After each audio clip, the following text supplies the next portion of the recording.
All right, we're back with you. I believe, again, we've been apologizing for our technical difficulties here. We've had some computer issues we've had to resolve, but hopefully you're back and hearing us and actually seeing us now. So the situation is 2 outs, one man on, top of the second inning, and that ball's hit in the air to left center field.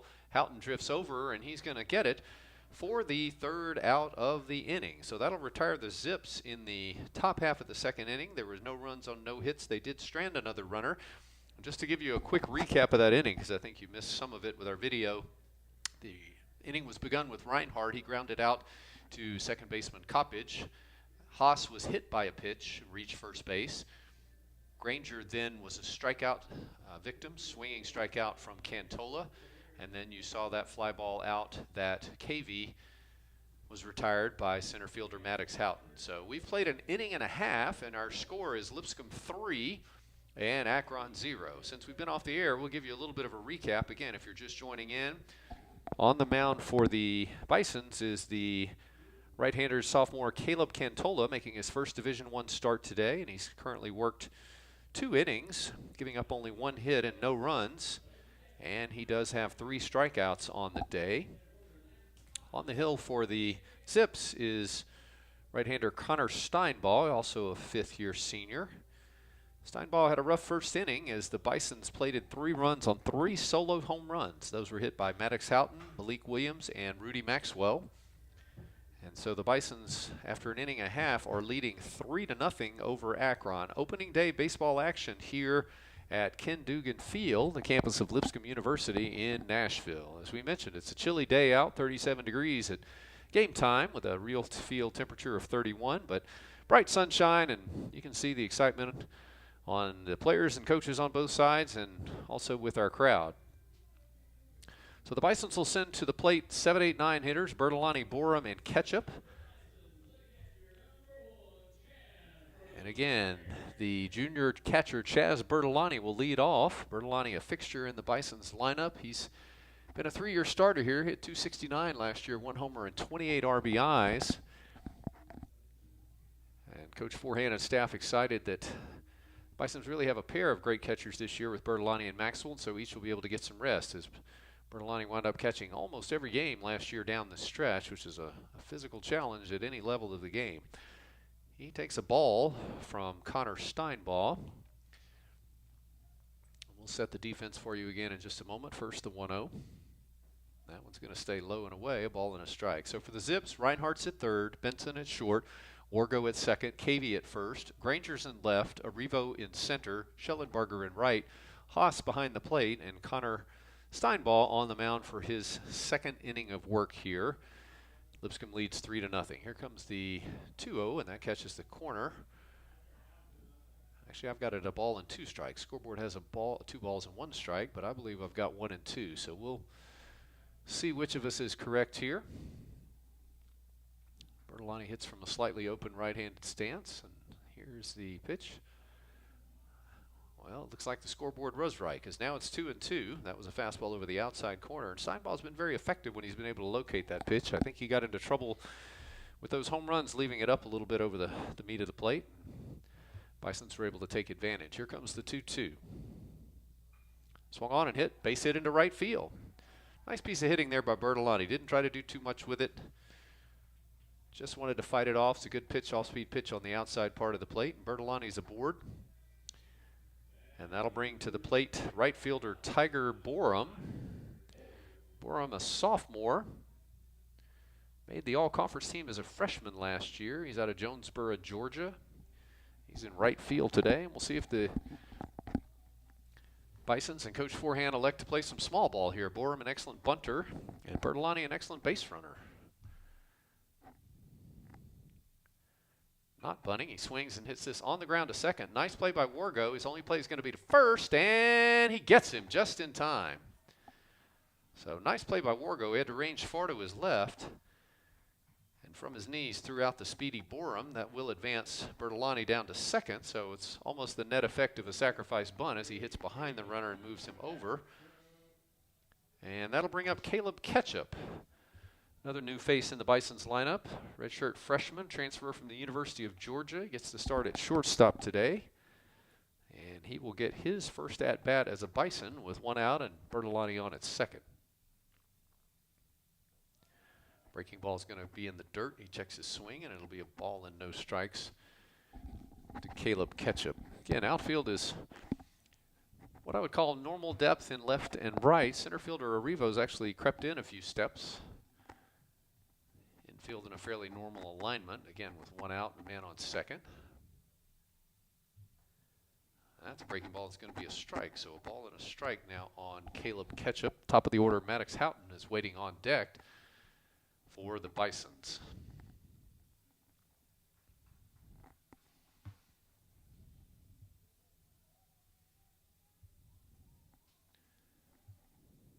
Here comes the 1-1. That's a breaking ball in there for a strike. Ball and 2 strikes.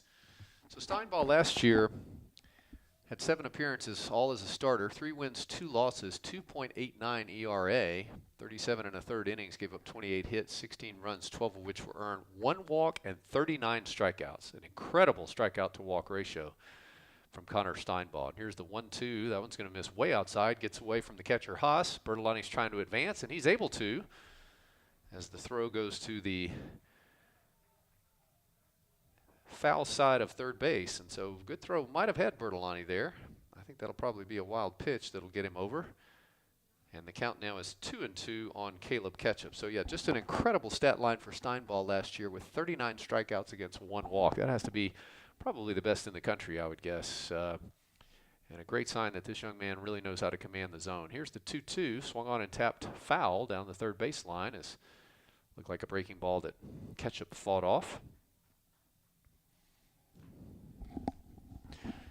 Again, Coach Forehand very high on this young man. He came in and won the shortstop job, and is an outstanding defender. And Coach Forehand says he has some pop at the bat too and could really run well. So they're excited to see what he can do in the lineup. He's got a chance to add to the Bison's lead here. The 2-2 swung on, and he missed it. The ball's in the dirt, and they're going to retire him on a drop third strike at first base for the second out of the inning. So Ketchup is retired, and that brings us back to the top of the order in Maddox Houghton. Again, Houghton, leadoff batter for the Bisons. He worked a 2-2 count and then hit a pitch over the right field wall. Outside part of the plate, he just kind of stayed with it, and it was a ball that just kind of kept rising and kept rising. I don't think it was wind aided, but it just had the right trajectory to get over that right field fence and get the Bisons on the board. And he'll bat now with 2 outs and Bertolani on at first, or rather at third. Bertolani had reached via a single earlier in the inning. That's a breaking ball that's going to hit him. It hit him. I thought it stayed inside, and it did. And so Houghton will be aboard for the second time today, hit by pitch. I'll put runners at first and third for Mason Lundgren. Lundgren batting for the second time already today, and he tapped a ground ball off the end of the bat that Cavey fielded at first base unassisted back in the first inning. So he's 0 for 1 on the day and stands in with a chance to do some additional damage here for the Bisons.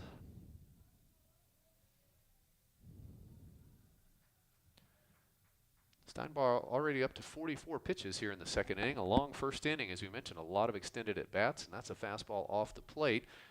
Ball 1. Something certainly to watch here in the early stages of the season. A lot of these pitchers be on a pretty strict pitch count, given that it's still February, still cold out, and so we expect to see a lot of bullpen action from both clubs today, so it'll be something to keep an eye on here as we await the 1-0 to Lundgren. Runner going from first, swung on and fouled back, and he'll have to retreat. Houghton with good speed over there. He was 6 out of 7 on stolen base attempts last year, so a smart base runner takes advantage. Knows good counts to go on, and we'll see if Coach Forehand elects to put him in motion again here. Again, our reset, Houghton, your runner at first.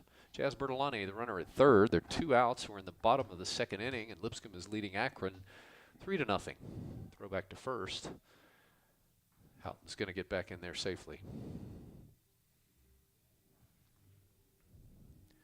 Again, we want to apologize for our technical difficulties that we had earlier today. We know that many of you are tuning in, wanting to follow along, and we continue to work on that. I believe we're at 1 camera only right now, but hopefully we can at least show you some of the action, and we'll describe as much as we can. Throw goes to first again, and Houghton is back. But we're glad you're with us, and if, again, you're in the area, come on out for baseball. We've got a single game today, 1 tomorrow and 1 on Sunday. Start times on Saturday is 2 p.m. Central and 1 p.m. Central on Sunday. Steinbaugh is really conscious of Houghton. Yet another throw over there, trying to catch him on the quick move.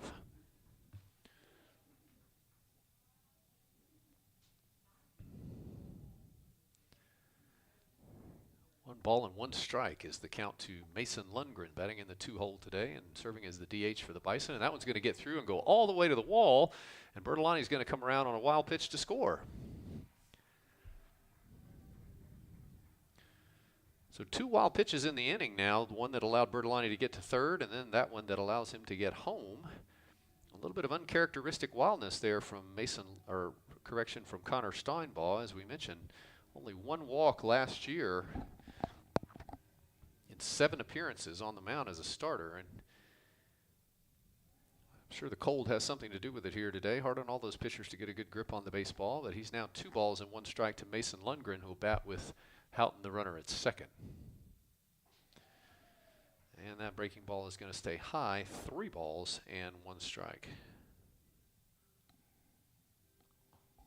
A little bit of action already down in the Zips bullpen. Can't make out a number from here. There is a right-hander that's throwing, and we'll keep an eye on that for you. First, we got a 3-1 pitch from Steinbaugh. And that stays high, and that'll put Lundgren aboard. And as we described, that is an incredibly rare event, ladies and gentlemen, a walk issued by Connor Steinbaugh. So he takes a walk behind the mound to settle himself, and that'll bring up Trace Wilhoit, the third baseman. Wilhoit hit the ball hard, but right on a line to the left fielder Granger for an out back in the first inning. So he bats now with 2 outs and 2 on in the bottom half of the second inning.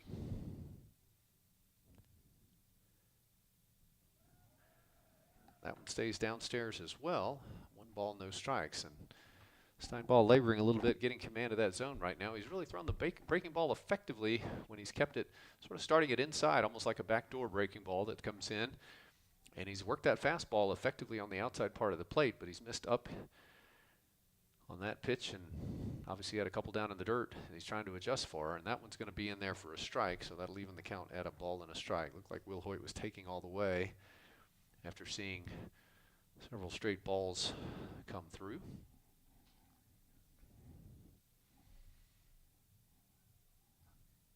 Wind has really died down now. We mentioned earlier it was blowing out straight to center field, but not much wind at the moment. Outfield straight away. And that's a breaking ball that's also going to miss.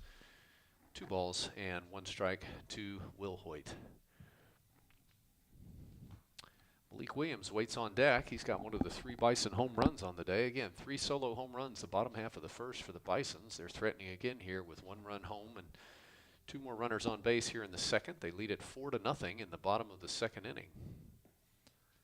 The 2-1 is fouled back to the screen. Like he took a little something off that, but he got Wilhoit to foul it off the end of the bat, and it'll be a 2-ball, 2-strike count. Again, good speed on the bases at second with Houghton. We haven't seen Lundgren run enough to give you a scouting report on his speed, but be interested to see if Bisons might want to try to make something happen. Start some runners here. It's a 2-ball, 2-strike count, 2 outs. And Steinbaugh gets ready to work to Trace Wilhoit. True freshman getting his first college start today. Here's the 2-2.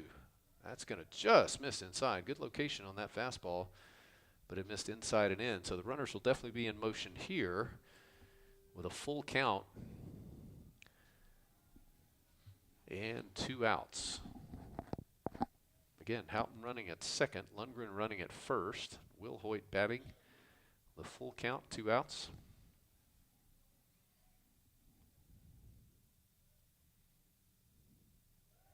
And that's going to miss low as well. So that is really an unusual sight. You see back-to-back walks from Connor Steinbaugh, and very uncharacteristic for that young man.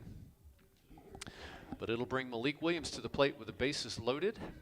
Again, Williams with a solo home run back in the first inning. And you know that Malik will be sitting on a pitch here, as we mentioned, a good fastball hitter, but a guy that has some strike zone discipline. And so we'll see if he's looking for a pitch here with 2 outs. He gets a breaking ball that's going to stay high, and it'll be a ball and no strikes. Again, activity down in the Akron bullpen. Just can't quite make out a number from our vantage point, but there is a right-hander who's throwing down there.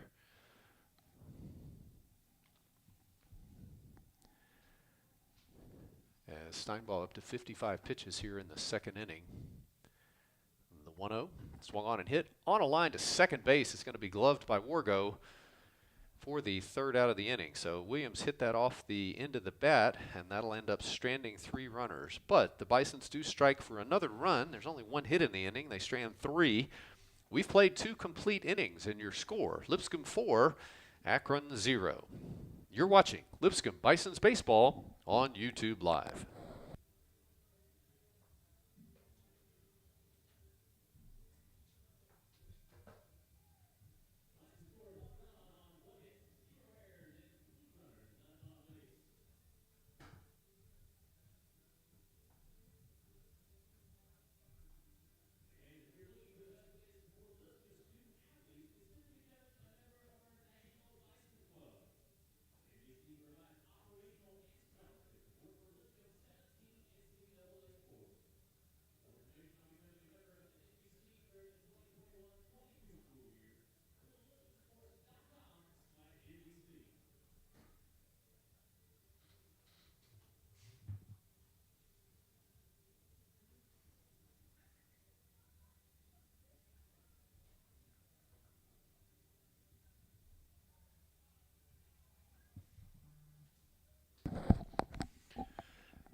We head to the top half of the third inning. Lipscomb 4, Akron 0. Caleb Cantola, the right-hander, back out on the mound for the Bisons. He's gone 2 innings, given up only 1 hit, has 3 strikeouts, no walks.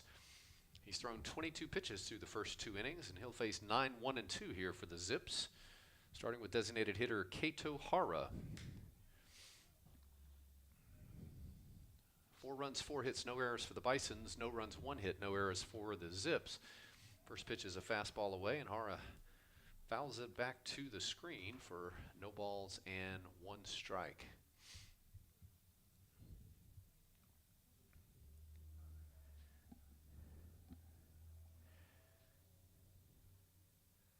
Hara hits this one on the ground to left field, actually in the air to left field, going back, still going back. It's over the head of Maxwell. He's going to play it off the wall, and Hara is going to cruise into second with a stand-up double. So don't think Maxwell saw that one particularly well off the bat. It kind of kept rising and hit off the base of the wall. So Hara has the second base hit with a double off the left field wall to lead off the bottom of the third inning for the Zips. And that takes us back to the top of the order and Tate Wargo. Wargo led things off for the Zips. Had a great at-bat where he fouled off a number of pitches and then hit a sharp single back up the middle. He stole the base and was stranded back in the first inning. So he's 1 for 1 on the day. And will stand in there now.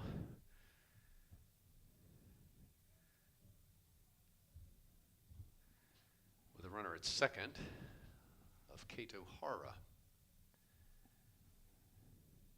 Starts him off with a slider that's off the plate and in the dirt. 1 ball and no strikes.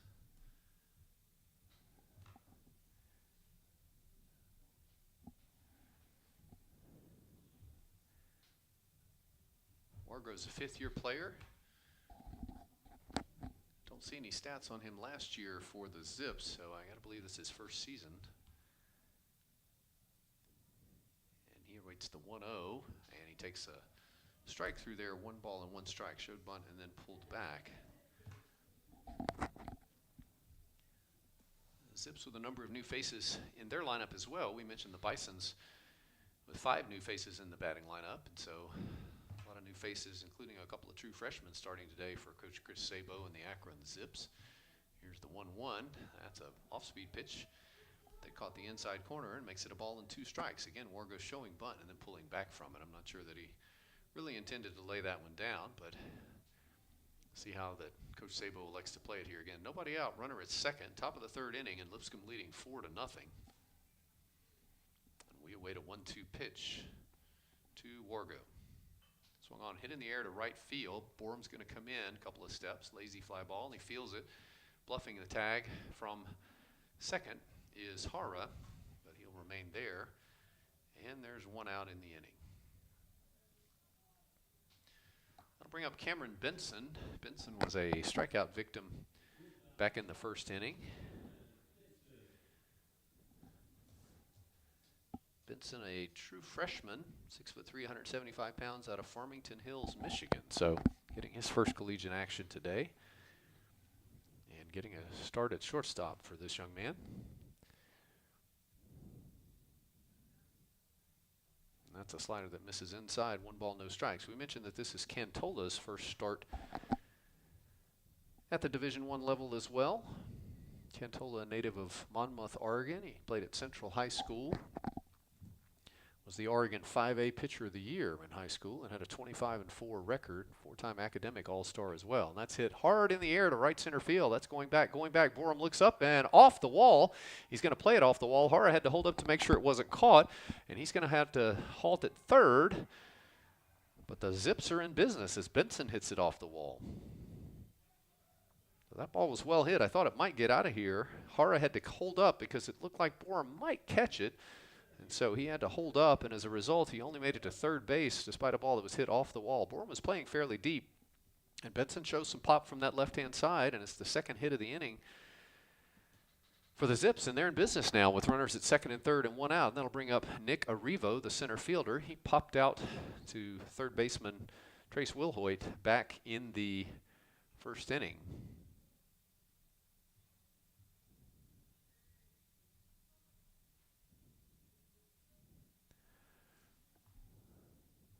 It's going to be a fastball that stays high. 1 ball and no strikes on Arrivo.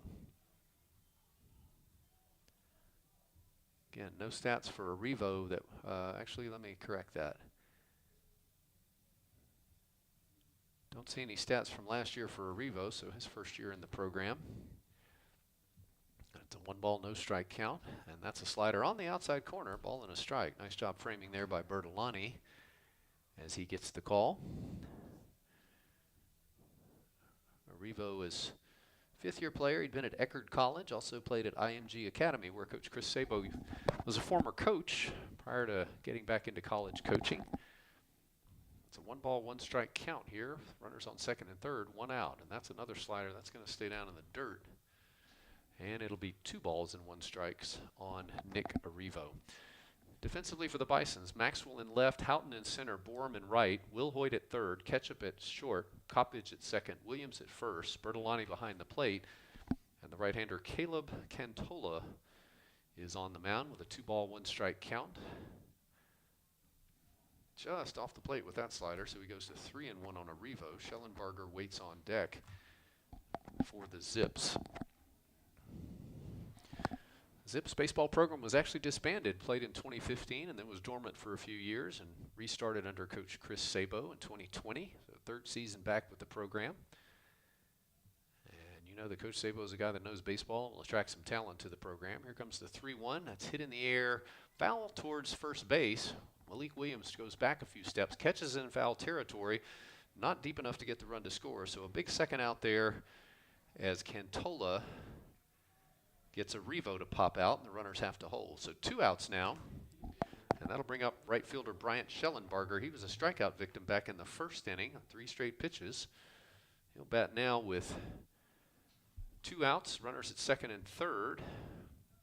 Top of the 3rd inning, Lipscomb leading 4-0 over Akron. Schellenbarger hit .270 last year, played in all 50 games as a starter, 1 home run, 13 RBI. So excellent batting in the 4-hole here today. A chance to even this one up, and he almost hit him, stayed inside, ball and no strikes. Both of these pitchers have shown the desire to work inside and use both sides of the plate. We mentioned the Bisons with new pitching coach Matt Myers on board this year. Just joined the program in January, and so he's having a chance to learn his staff and these young men that are now under his tutelage. Coach Myers, a name well known to this area, has formerly worked at Western Kentucky and at Auburn. And that's a slider that's going to miss inside, 2 balls and no strikes to Schellenbarger. Hara, your runner at third. He led off the inning with a double. Cameron Benson is running at second. He had a double as well, so there are 2 hits in the inning. But the Zips haven't had a chance to push one across, and Cantola is trying to work out of his first jam of the day. Here comes the 2-0 pitch. That's a fastball just off the plate. A lot of movement on that pitch, but it's 3-0. As Coach Forehand has mentioned to us in our preseason visit, Cantola's a guy that will throw 4 pitches. He's got a fastball, a curveball, changeup, and a slider.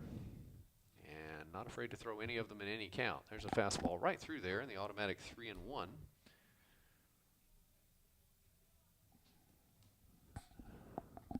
So 2 outs, runner second and third. And Bryant Schellenbarger facing Caleb Cantola.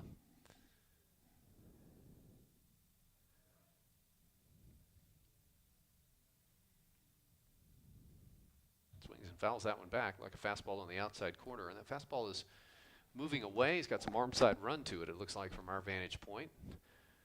Schellenbarger just got it off the end of the bat. So we'll see how he elects to pitch him here. He struck him out on a high fastball back in the first inning. We'll see if he stays with that or elects to go to the off-speed pitch on this 3-2 pitch. So 3 balls, 2 strikes, 2 outs, runner second and third as Cantola deals. And he did the same thing. High fastball, and he got him. So nice bounce back there by Cantola as he had 2 runners aboard and bounced back with a pop out and a strikeout. So the Zips strand 2 more. They've stranded 4 through 3 innings, and your score at the end of 2.5 innings, Lipscomb 4, Akron 0. You're listening to Lipscomb Bisons Baseball on YouTube Live.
We head to the bottom half of the third inning. Lipscomb leading Akron 4-0, and there's a change on the mound for the Zips. The senior right-hander Jackson Miller, 6'2", 200-pounder out of Medina, Ohio, is on the mound in relief of the starter Connor Steinbaugh, who ends up going 2 innings. We'll give you his pitching line in a minute. And it'll be 5, 6, and 7 for the Bisons, Maxwell, Coppage, and Bertolani. Maxwell, part of that parade of solo home runs in the first inning, is in his first at-bat as a Bison. He hit the ball out over the right center field fence, and he swings and fouls this one at the plate, going up there aggressive. No balls and 1 strikes.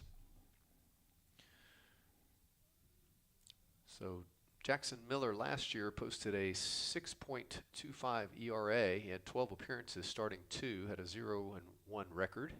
Here's the 0-1. That's a fastball that stays high. He worked 31 2/3 innings, gave up 29 hits, 24 runs, 22 earned. He had 31 walks and 23 strikeouts. So power arm. He struggled with control some in the past. It's a ball and a strike to Maxwell. He swings at a slider down, and it's a ball and 2 strikes.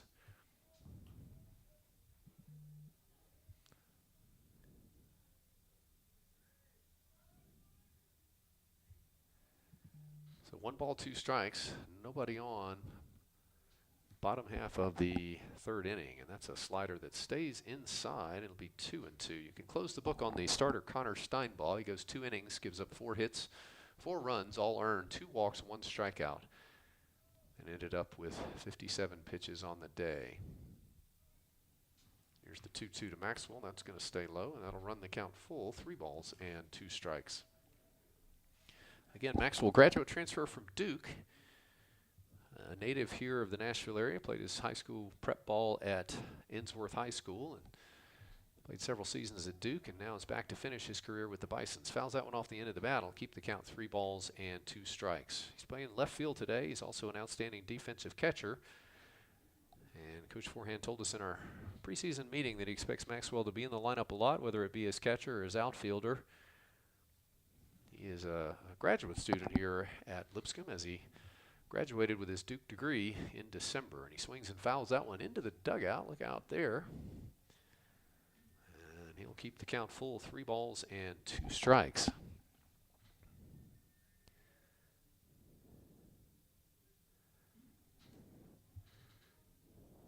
Powerfully built 6'4", 225-pounder Rudy Maxwell. 3-2 pitch hammered into left field for a base hit. So Maxwell got that fastball up and over the plate, and he's got his 2nd base hit in his many trips, and his Bison's career is off to an excellent start at the plate. He'll be on board at first for David Coppage. Coppage, another new face for the Bisons. Playing at 2nd base today, transfer from University of Virginia. He's out of Chesterfield, Virginia. And his first at bat, he flied out to center field. So 0 for 1 on the day, and we'll see. Coach Forehand elects to put the wheels in motion here. Don't know much about Maxwell as a base runner, but he's got a reasonable lead at first base, and you got to think as a catcher he knows the running game. It's not going, that hit him. So Coppage is aboard, certainly 2 on and nobody out, and that'll bring up the catcher Chaz Bertolani. Bertolani singled, was advanced to 2nd on a ground out, advanced to 3rd on a wild pitch, and scored on a wild pitch back in the 2nd inning. And Bertolani, also an excellent bunter, can really handle the bat. So once again, see how Coach Forehand elects to play this with Maxwell on at 2nd, Coppage on at 1st. First baseman Cavey's going to elect to play in front of him. Double play depth up the middle. 3rd baseman Reinhardt's about even with the bag. Again, Jackson Miller on in relief of Connor Steinbaugh here. And that's a fastball that caught the outside corner per Stephen Hagan, our home plate umpire today, so it'll be no balls and 1 strike. 4 runs, 5 hits, no errors for Lipscomb. No runs, 3 hits, no errors for Akron. And here's the 0-1. Bertolani looks at one. It's in the dirt, doesn't get far away. Haas does a good job of killing it there and move the count to 1 ball and 1 strike. So doing some background reading on Akron, how they came up with the name the Zips. That's actually their 2nd name. Apparently the first nickname of the school were the Zippers, selected by a student body vote in 1926 and reflecting of a shoe that was made by an Akron rubber company. Bertolani squares, bunts it, but goes foul. So it'll be a ball and 2 strikes. So after looking like he was going to swing away, Bertolani went to lay that one down and fouled it back. So a ball and 2 strikes now. Maxwell running at 2nd and Coppage running at 1st. So apparently University of Akron was the Zippers for about 25 years, and then that was shortened to the Zips. So one of the more unusual nicknames in college sports, but a lot of history behind that for the Akron era. And that one's going to go all the way to the wall, way outside. No chance for Haas to smother that one, and so Maxwell will move up, as will Coppage. And the count will be 2 balls and 2 strikes on Bertolani. The Zips have a renovated on-campus stadium, just renovated in 2019, and they also play some of their home games at the home of the minor league Akron Rubber Ducks, one of the Cleveland Indians affiliates. So they've got 2 stadiums that they use, and beautiful ballpark there for the Rubber Ducks that is shared by the Zips. Here comes the 2-2, and he swings and misses an outside pitch. Good pitch there from Miller, and he retires Bertolani for the first out of the inning. So that'll bring to the plate Tiger Borum. Borum in right field today. Grounded out to 2nd base in his first at-bat. He did move Bertolani up 90 feet as Bertolani was on 1st at the time. Infield is now drawn in. We've got Middle infield on the grass, and first baseman Cavey a step or two behind the cutout, as is Reinhardt at third, and they're going to take away the bunt, and that's an off-speed pitch that's going to catch the inside corner for a strike. 0-1 to Tiger Borum. Borum, again, a sophomore, hit .252 as a freshman last year, played in 44 games with 41 starts, 2 home runs, 22 RBIs. A chance to add to that total here with 2 on and 1 out in the bottom of the third inning. Swung on and hit in the air to center field. That's going to chase Arrivo back. Still going back, still going back. That's going to be caught at the warning track. Tagging and scoring easily will be Rudy Maxwell. And Coppage will get all the way to third base on that play. So Borum does the job, drives in a run with a deep sacrifice fly to center field. That'll be the 5th Bisons run of the day.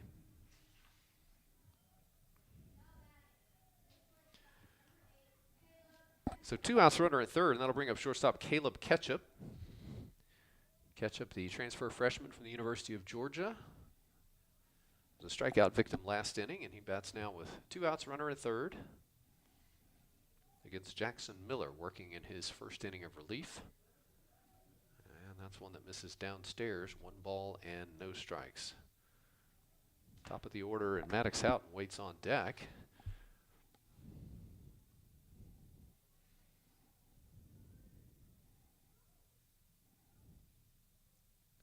Coppage with a modest lead at third, and that one's going to get past the catcher, and here he comes, and he's going to cross the plate for the 6th run of the day of the Bisons.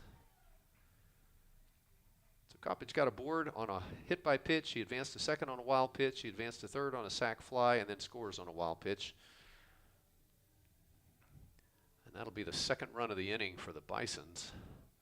6 runs despite having only 5 hits, as they've really taken advantage of some of these free bases, and it's 2 balls and no strikes to Caleb Ketchup, now batting with the bases empty.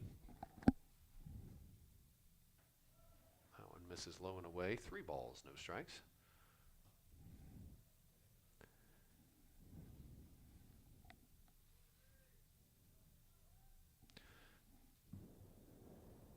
And that one's outside as well, ball 4. So Ketchup will be aboard with a walk. And that'll take us back to the top of the order. Batting for the 3rd time in the game is Maddox Houghton. He led off for the Bisons with a solo home run that ran out to right field, reached by being hit by pitch in the 2nd inning, eventually was stranded. And now he's batting for the 3rd time of the day as the Bisons continue to turn it around on offense here.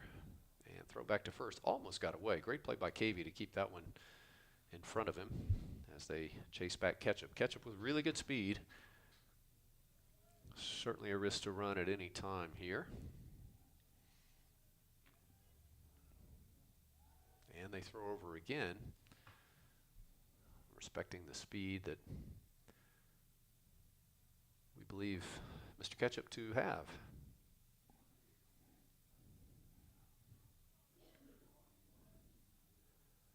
So still no count on Maddox Houghton. Ketchup is not running, and that's a breaking ball downstairs that does catch for a strike. No balls and 1 strike to Maddox Houghton. Try to share some scores with you from some area teams and some conference teams as we have them. Again, everyone in action today on opening day. We have one of the first games being played here in Nashville, but we will catch you up on scores as we go. Again, they're going to chase Ketchup back. Scores for some area teams of interest. In the top of the 5th, Boston College is leading Austin P 5-2. We do have one final in. Virginia has beaten Bellarmine 1-0. That game was played in Boiling Springs, North Carolina. Houghton squares as if to bunt, takes that for a ball. Be 1 ball and 1 strike. Kentucky and Jacksonville State are just underway. Liberty is playing at number 9 Florida tonight. Central Arkansas and Missouri State are just underway. Morehead State, Kennesaw State also just underway. And Ketchup is on the move, and he's going to get in there easily as the ball gets away from Haas. So Caleb Ketchup with his first stolen base of the year, and I think he probably would have had that base stolen either way. He had a really good jump, showed that speed, and goes in there sliding. So he's in scoring position now with 2 outs, 2 ball, 1 strike count on Maddox Houghton. One other game in progress involving ASUN teams. Delaware and Stetson are tied 3-3 in the top of the 5th inning. Took something off that one, and he swung through it, so it'll be 2 balls and 2 strikes on Maddox Houghton.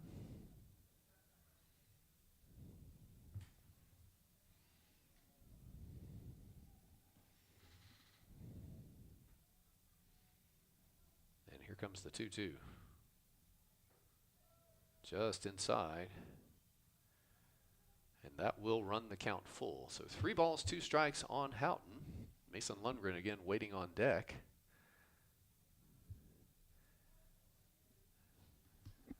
As the Bisons look to extend this lead. Here's the payoff and misses inside. Ball 4. Didn't miss by much. Good pitch. Looks like, again, a breaking ball.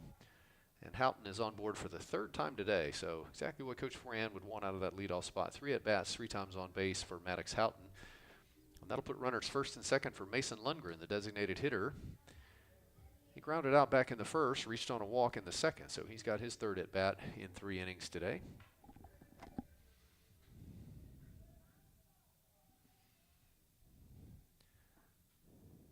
And that one's right through there, a strike. No ball and 1 strike.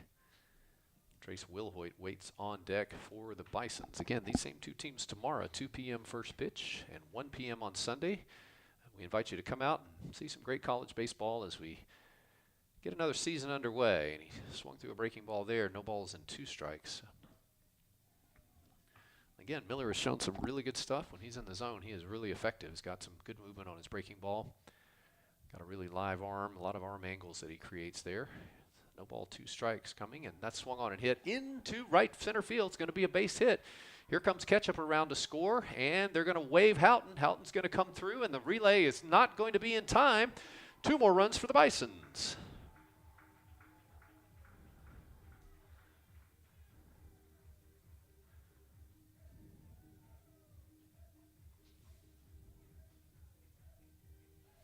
Well, good piece of hitting there. Lundgren sat on that after swinging through a couple of those breaking balls. Sat on that one, drove it into right field. Again, Ketchup was going to score easily, but Houghton scores all the way from first base. As he was never held up by Coach Forehand, the relay was bobbled a little bit in the middle of the field, and so the Bisons have stretched that lead to 8-0 here. And Wilhoit looks at a breaking ball for a strike. No balls, 1 strike. Wilhoit lined out to left field back in the 1st, reached on a walk in the 2nd. So again, he's got his 3rd at bat for the day. That one's down in the dirt. Good block again by Haas. 1 ball and 1 strike to Trace Wilhoit. So it's been a big inning for the Bisons. Maxwell led off with a single.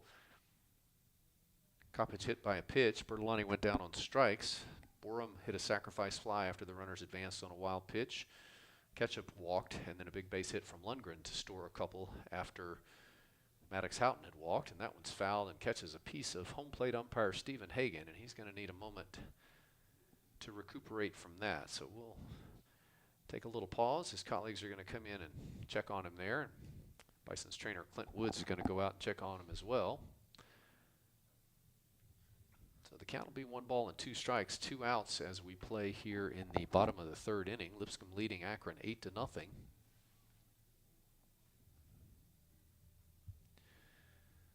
And again, Akron has the 3 games here, and then next weekend they'll make the trek to Georgia. They'll be playing University of Georgia on Friday, Saturday, and Sunday, a future Bison's opponent as well. Then they turn around and play 3 games at Louisville. So tough early season schedule for Coach Chris Sabo and his Akron Zips, but a great chance to go against some good competition and shake things out as the clubs try to get started on this season. We got a 1 ball, 2 strike count on Wilhoit. 2 outs. And runner fakes, doesn't go, and check swing, and he got him. So Wilhoit goes down on strikes for the 3rd out of the inning, but the Bisons again make some noise. They score 4 runs on 2 hits.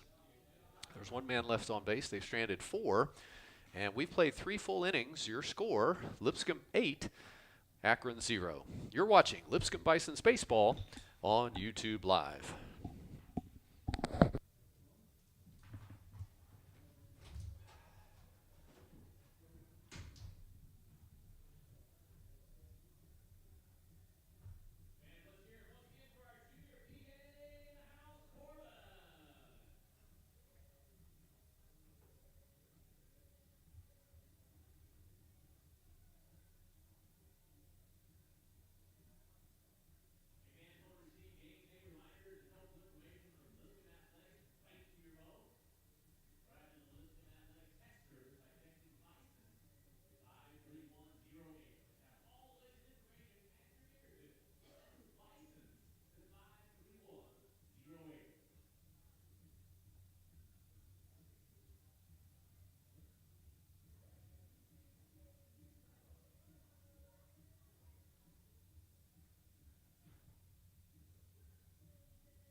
To the top half of the fourth inning. And the count now, ball and 1 strike on Jerry Reinhardt. He's leading off for the Akron Zips, facing right-hander Caleb Cantola, who's gone all the way for the Bisons. And that's a slider that's going to stay high. 2 balls and 1 strike.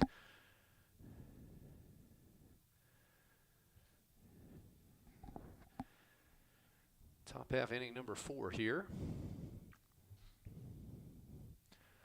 That's a slider through there for a strike. 2 balls, 2 strikes. So as I mentioned, Cantola's gone all the way. 3 innings, given up 3 hits. Hasn't walked anyone and has 4 strikeouts. He's worked himself out of a couple of jams. He's pitching against 41 pitches so far. Here comes the 2-2. Swung on and tapped foul. And the count will remain 2 balls and 2 strikes.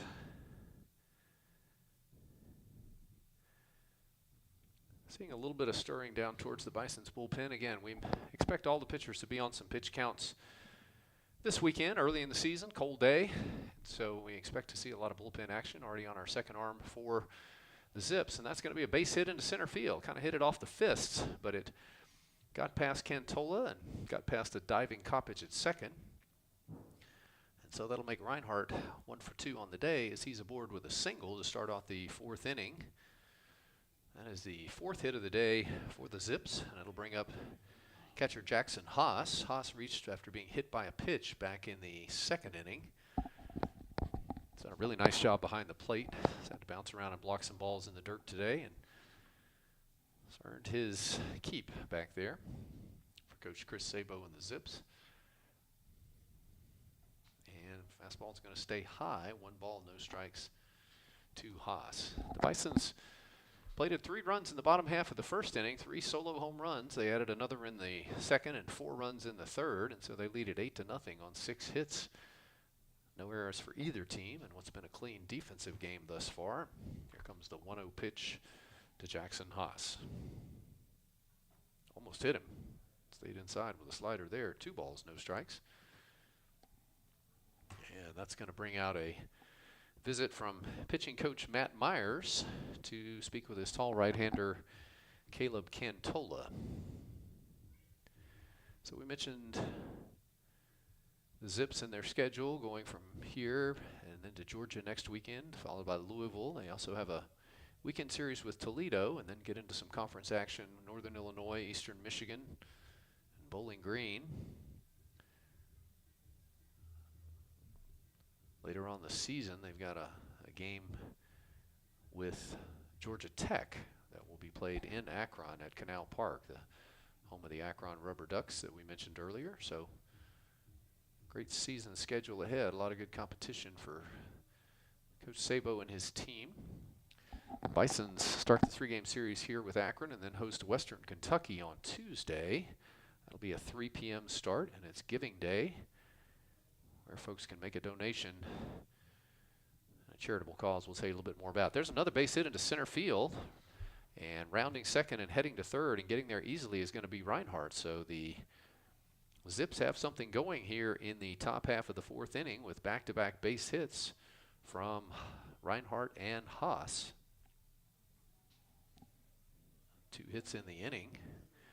Again, they're like a fastball kind of over the middle of the plate. Haas did a good job sitting on it, driving it back up. That'll bring left fielder Zach Granger to the plate. He's a strikeout victim his first time back in the 2nd inning.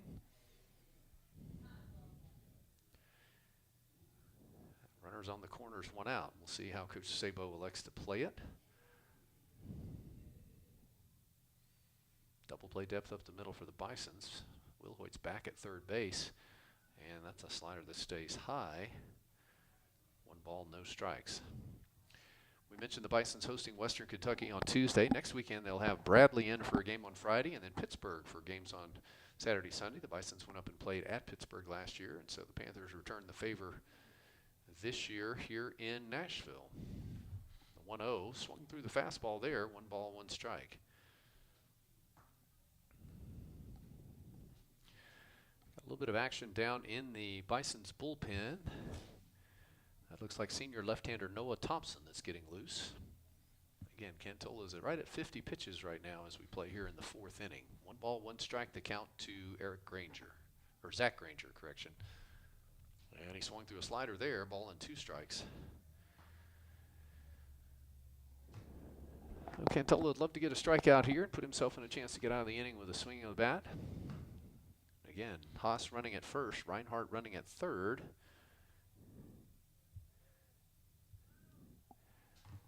And Granger's down in the count, 1 ball, 2 strikes. Nobody out, top of the 4th inning. Bisons leading 8-0.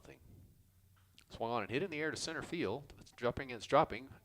Houghton fields it coming forward. Here comes the throw home, and it's going to come all the way through, but the runner bluffs from third. It was actually up the line, so the ball was hit fairly shallow, and it wasn't deep enough to get the runner home. So big first out of the inning there for Cantola, as Reinhardt has to hold it third and Haas has to hold it first. So Houghton was feeling that ball coming forward. Looks like it might have slipped out of his hand a little bit. Came all the way through and was not cut off and came up the line, but Bertolani was able to block it, keep the runners where they are. So that'll bring up Braden Cavey. Cavey playing first base today. He flew out to center field his first trip. And that's a fastball that misses inside. 1 ball, no strikes. Outfield playing him deep, particularly right fielder Borum, respecting the power off the bat of Cavey.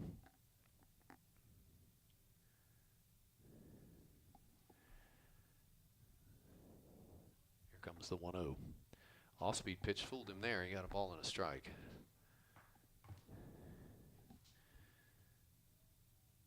Cavey's a junior, transfer from Sinclair Community College. He's from Medina, Ohio. 6 foot tall, 200-pounder. Again, playing at first base today. Here comes the 1-1. Swung on and fouled at the plate. And the count will be a ball and 2 strikes. So Cantola still seems to have good velocity. A lot of pop coming through on the fastball. A lot of movement that we see. As we mentioned, his very first start at the Division I level. He gets the ball on opening day, so a thrill for that young man, and he's responded with a very good outing. He's had to work himself out of some jams as the Zips have had base runners in every inning so far. And 1 ball, 2 strike pitch is on the way. Swings and misses, and that is a big second out of the inning. That was an off-speed pitch that Cavey chased. So 2 outs now, and that'll bring up Kato Hara, the designated hitter. Hara hit a ball hard off the wall in left center field for a double back in the 3rd inning. So he's 1 for 1 on the day. Bats now with 2 outs and 2 men on board. 2 hits in the inning.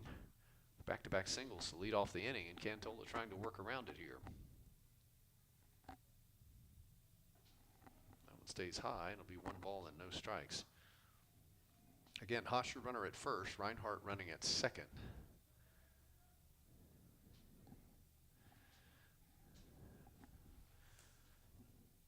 Hara from Houston, Texas.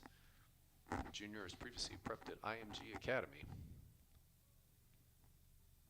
And that's a breaking ball in there for a strike. Nice pitch there from Cantola.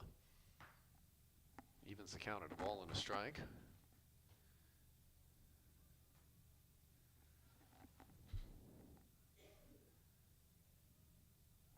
Hara serving as the designated hitter today for Coach Sabo. Here comes the 1-1 pitch. That's a slider that's going to miss outside. 2 balls and 1 strike.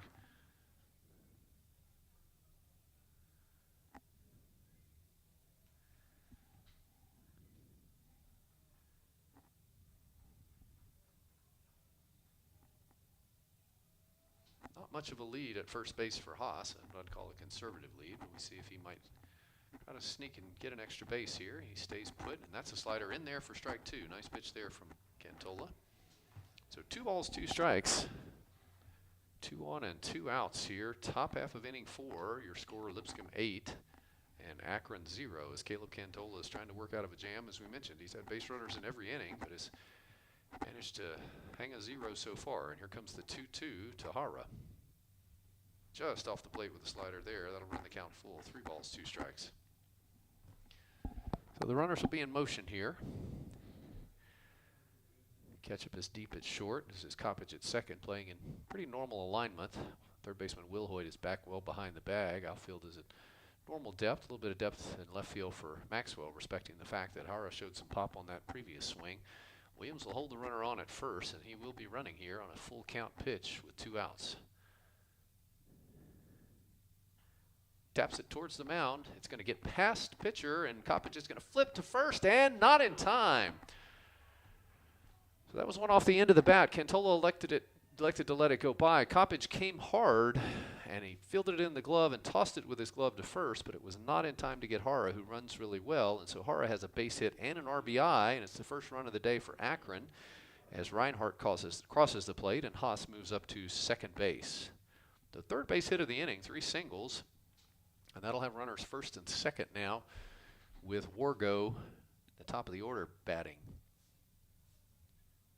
Wargo singled, stole a base back in the first, flew out to right field in the third rather, so he's 1 for 2 on the day. And again, runners first and second, 2 outs. Cantola trying to get out of this with no additional damage. And that's hit on the ground to short. Bobbled by Ketchup. He's going to pick it up and throw to first, not in time.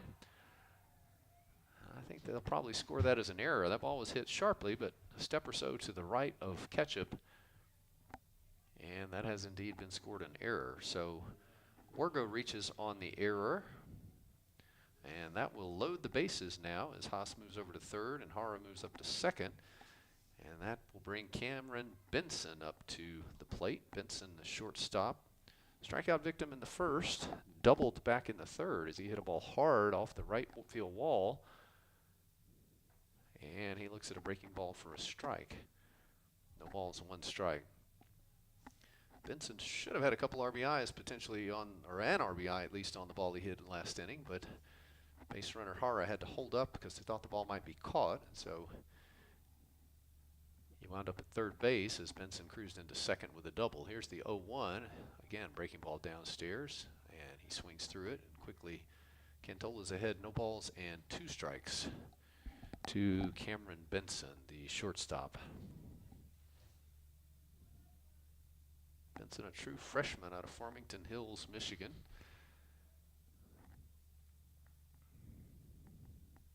And the 0-2 bounces up there. Good block by Bertolani. That one landed about 2 feet in front of home plate. Bertolani got it off his chest and kept it there. One of those plays that doesn't show up in the scorebook but winds up being big as it keeps the runners at first and second and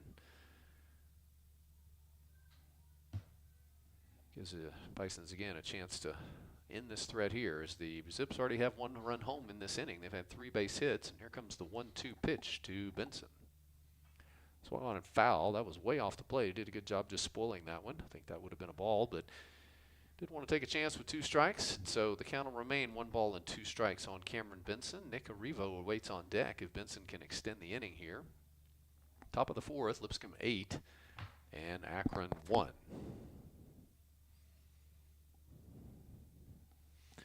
You got to feel that this is probably the last inning for Cantola. He's at 65 pitches here. He'd love to get out right here and shut the door, and that's swung on and hit in the air. Lazy fly ball towards center field. Houghton drifts over to his left. He's camped out under it, and he's got it for the 3rd out of the inning. But the Zips do break through. They get 1 run on 3 hits. They did strand 2 more runners. They've stranded 6 on the day. We're in the middle of the 4th inning. Your score, Lipscomb 8 and Akron 1. You're watching Lipscomb Bisons Baseball on YouTube Live.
We head to the bottom half of the fourth inning. Your score, Lipscomb 8, Akron 1. Due up for the Bisons, 4, 5, and 6. Williams, Maxwell, and Coppage. Malik Williams homered back in the first inning. One of 3 solo home runs for the Bisons in that 3-run first inning.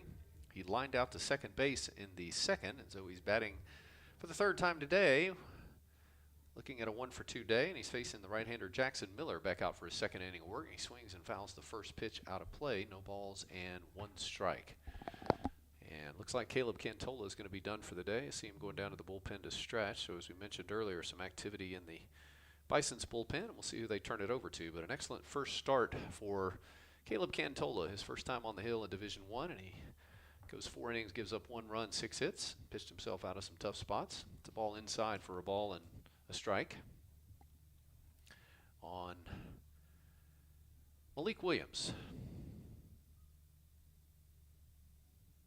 Swung on and hit, base hit into left field. He hammers that one just out of the reach of the diving Benson at shortstop, and Malik has his second hit of the day. Nice job of hitting there as he took that one in the middle of the zone, didn't try to do too much with it. So that'll bring up Rudy Maxwell, and he's having himself a day. In his first day in a Lipscomb uniform, Maxwell homered back in the first, and he singled and scored a run in the third. So he's 2 for 2 with 2 runs scored. Bats now with a runner at first base, nobody out, bottom of the 4th. So many of you are familiar with Akron's head coach Chris Sabo. Coach Sabo, name well known to baseball fans. He had coached at IMG Academy in Florida prior to coming to Akron as the head coach back in 2019. That one stays inside for a ball. His IMG team had been ranked in the top 5 for several years, and he had a number of players drafted into Major League Baseball. Sabo himself played at the University of Michigan, 1981 to 1983, played in the College World Series. He was an All-American and was a second-round draft pick by the Cincinnati Reds in 1983. That one stays outside, 2 balls and no strikes to Maxwell. Coach Sabo, the 1988 National League Rookie of the Year, and he was a 3-time All-Star and did appear in the World Series.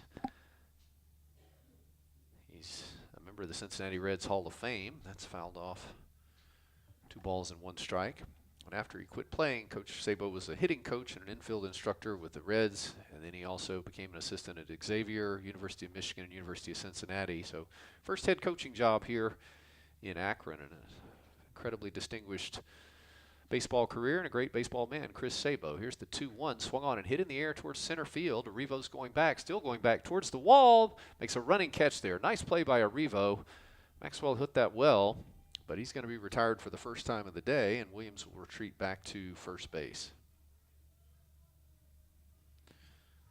So that'll bring up David Coppage. Coppage flew out to center field back in the first, and then he was hit by a pitch, wound up advancing on a wild pitch, a sacrifice fly, and scoring a run on a wild pitch back in the third. So 0 for 1 on the day with a run scored. He'll bat with 1 out and a man on first.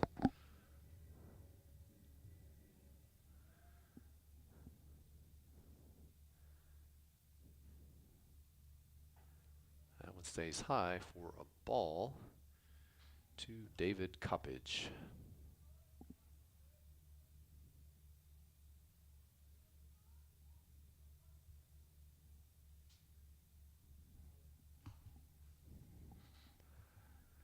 Comes the 1-0, swung on and tapped off the end of the bat. That'll be 1 ball and 1 strike.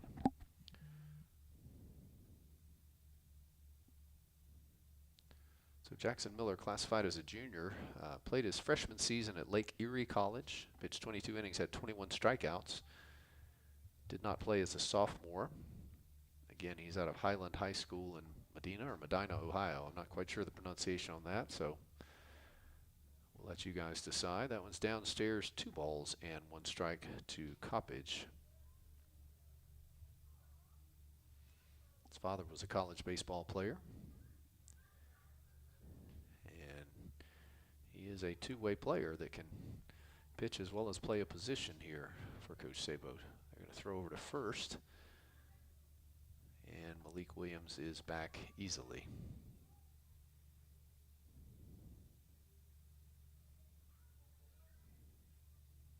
So 2 balls, 1 strike, 1 out. Williams your runner at first. Bottom half of the 4th inning, Lipscomb leading 8-1, and that one is just off the plate for ball 3. Checked his swing there. Coppage, as we mentioned, a redshirt freshman. He's out of Chesterfield, Virginia. previously attended University of Virginia. First season in a Bison uniform, so one of those new faces that we mentioned out there for Coach Forehand. And that one is a called strike. I don't think that Mr. Coppage completely agreed with that, as it looked like it might be off the plate, but nonetheless, it's in the books as strike two, and that'll make a full count. 3 balls, 2 strikes. 1 out. Malik Williams, your runner at first after the leadoff single. Swung on and hit on the ground to third. Reinhardt's up with it. His only play is going to be to first. It's high, and he pulls him off the bag. KV had to jump to get that ball, and as he did, Coppage got down the line pretty well. That's going to go as an, yep, they've changed it now to an error. So originally it was scored a base hit. That's going to go as an error. So Williams will advance to second. Coppage is on at first with 1 out, and that'll bring up Chaz Bertolani. Bertolani singled and scored a run back in the second, struck out in the third, so he's 1 for 2 on the day. Junior out of Alpharetta, Georgia. 4th season on campus here. As most of you know, many of these players got an extra year due to COVID. And so Bertolani, one of those names we've called a lot here from Ken Dugan Field. He takes a ball downstairs, 1 ball, no strikes.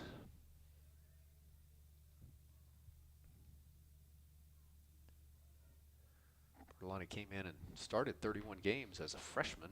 Checks his swing there, but swings through it. It'll be a ball and a strike. He was ranked 4th in the Atlantic Sun in batting average in 2020 when the season was shut down due to COVID. Last year played 41 games, started 37 of them, and had a team high of RBIs. Watch that one go downstairs. 2 balls and a strike.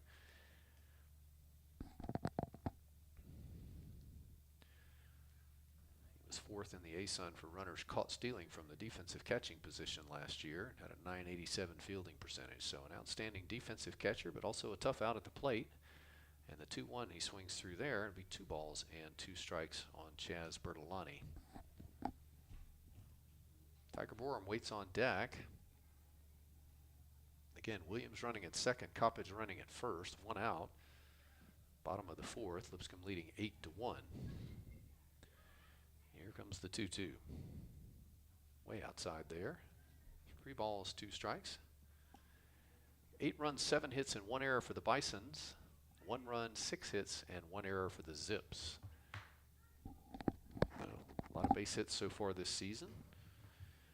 Just might be a little unusual for a first game. We often think of the pitchers being a little ahead of the hitters this early in the season, and that's a breaking ball missing downstairs, and Bertolani is aboard for the 2nd time today. Many times hitters haven't seen a lot of live pitching when they get to the start of the season, and so pitchers seem to have a little bit of an edge. But we've seen a lot of base hits today, and both teams have come out with an aggressive approach at the plate.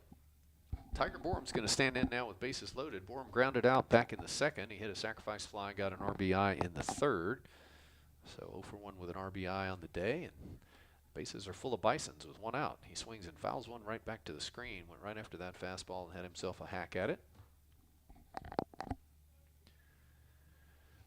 Borum, sophomore now, coming off freshman season where he hit .252, 2 homers, 22 RBIs, was named to the Atlantic Sun Conference All-Freshman team. And gets the start in right field today for Coach Forehand. Here comes the 0-1 pitch.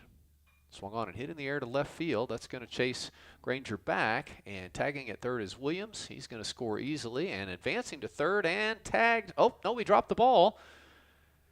So Coppage was tagging, and he was going to be out dead to right at third base, but the ball got knocked loose from Reinhardt, and so it's another RBI sac fly for Borum, his 2nd one on the day, and it's the 9th run of the day for the Bisons as they extend their lead to 9-1.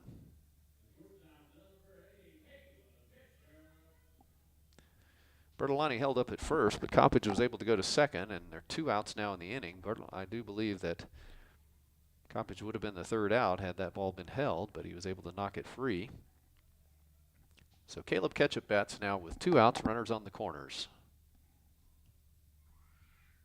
Now it's a ball down low, 1 ball, no strikes. Ketchup was a strikeout victim in the 2nd and then walked and scored a run in the 3rd. Part of that big 4-run 3rd inning that the Bisons used to stretch this one open a bit. Swung on and tapped towards second base. Wargo's going to field it and go to first, and that'll be the 3rd out of the inning. But the Bisons do get on the board again. They score 1 run. They did have one base hit in the inning, and they strand two more runners. They've stranded a total of 6 through the first 4 innings, but your score at the end of 4 is Lipscomb 9 and Akron 1. You're watching Lipscomb Bisons Baseball on YouTube Live.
We're back at Ken Dugan Field. We head to the top half of the 5th inning.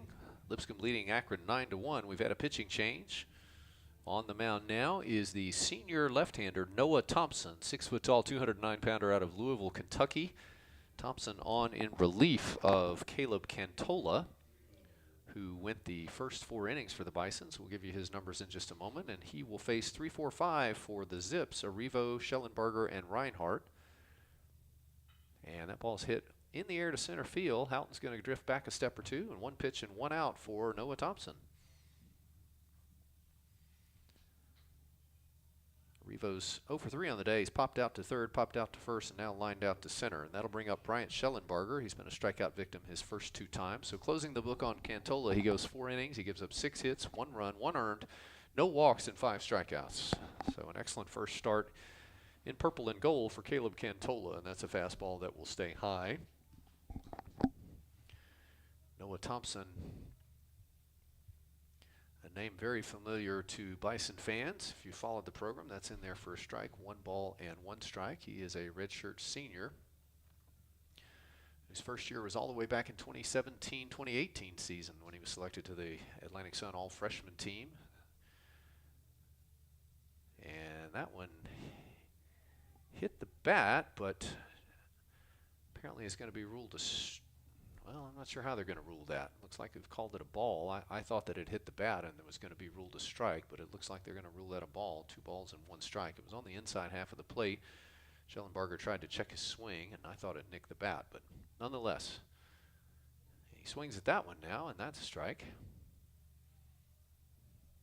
And that'll make the count 2 balls and 2 strikes to Bryant Schellenberger.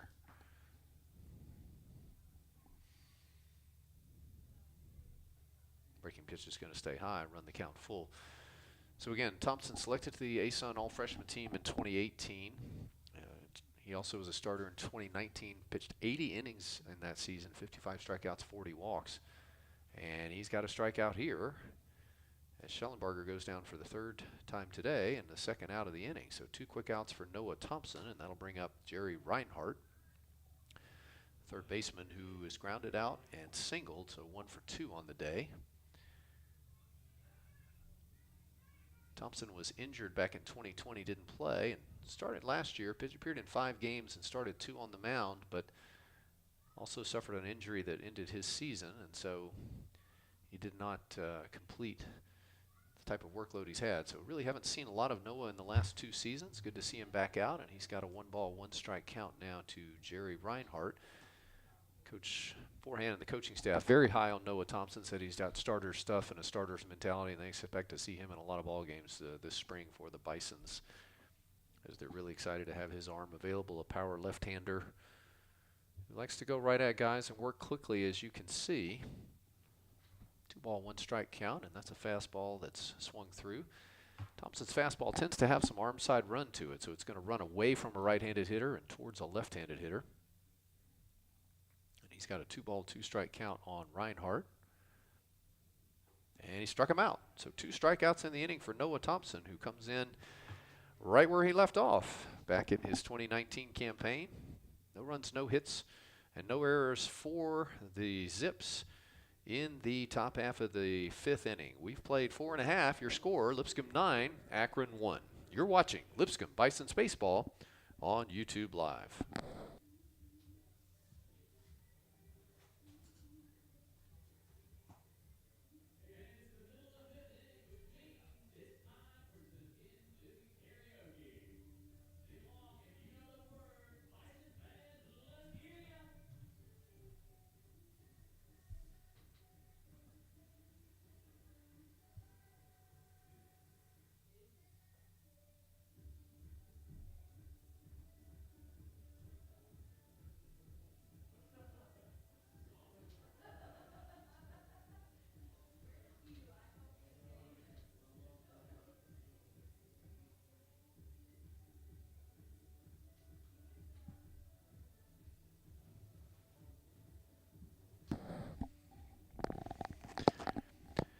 We head to the bottom half of the 5th inning. Lipscomb leading Akron 9-5, or 9-1, correction. Due up for the Bisons 1, 2, and 3. Maddox Houghton, Mason Lundgren, and Trace Wilhoit back out for his 3rd inning of work. Jackson Miller came on in the 3rd inning of relief for the starter Connor Steinbaugh. I'm only sorry we didn't have an extra camera. For those of you that might have been listening in between innings, we had a karaoke dance song playing, and there was quite a presentation done by the Bisons bullpen. There were a lot of dance moves going on down there, so sorry that you didn't have a chance to capture it. I'll just describe it as rhythmic and somewhat uncoordinated, but entertaining nonetheless. Houghton swings and fouls that one back out of play. It's no balls and 1 strike. Houghton has had himself an excellent day so far. He's been on base all 3 at-bats. He solo homer back in the 1st. He reached on a hit by pitch in the 2nd and reached on a walk in the 3rd. So he's been on base 3 times, scored 2 runs. Been a catalyst batting out of that leadoff spot for Coach Forehand and the Lipscomb Bisons. Here comes the 0-1. Swung on and hit in the air behind second base, shallow right field. Schellenbarger's going to come in a couple of steps, and he'll retire Houghton for the first time today. So that'll bring up Mason Lundgren. Lundgren's also batted 3 times. He grounded out unassisted to first base in the 1st. He reached on a walk, and he singled, so he's been on base 2 of 3 times. For 2 officially on the day.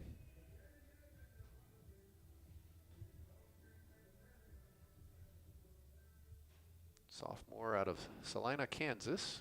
Played at Neosho Community College, and he's got himself a ball hit to second, and nice play there by Wargo. Wargo really came over range to his left. It got past Cavey, the first baseman, and that was a terrific defensive play. Miller also doing a great job to get over there and cover. So Lundgren is retired on that ground out. Excellent play there. 4-1 on the ground out from Lundgren. Tip your cap to Wargo with an excellent play. He's really shown some good range over there on several plays made to his left-hand side. So Trace Wilhoit will come up. Lined out in the 1st, walked in the 2nd, and struck out swinging in the 3rd. He's still looking for his first Bison's base hit. He takes a strike in there. No balls and 1 strike. Lipscomb leading Akron 9-1, bottom half of the 5th inning. And here's the 0-1. Swung on and hit in the air to right field. Schellenbarger's going to drift over. He's going to drift back. He's at the warning track, and he'll glove us for the 3rd out of the inning. So a 1-2-3 inning for Miller, and nothing doing for the Bisons in the bottom half of the 5th. We head to the 6th. Your score, Lipscomb 9, Akron 1. You're watching Lipscomb Bisons Baseball on YouTube Live.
We welcome you back to Ken Dugan Field, top half of the sixth inning. Lipscomb leading Akron 9-1. Left-hander Noah Thompson back on the mound for the Bisons, and he'll face 6, 7, and 8 hitters Haas, Granger, and Cavey for the Akron Zips. Thompson on in relief of starter Caleb Cantola, and he threw a 1-2-3 inning in the fifth with 2 strikeouts. And he gets a swinging strike from Haas to start things out here. Haas was hit by a pitch back in the second and then singled in the fourth, so he's been on base twice. Has a base hit. He's done an excellent job behind the plate today. Swings and has another base hit to center field. So Haas continues his hot start to the season as he's on board with a single. First base hit surrendered by Thompson, and the leadoff man is aboard here in the sixth for Akron. That'll bring up Zach Granger, the left fielder. Granger is a strikeout victim in the second. He flew out in the fourth.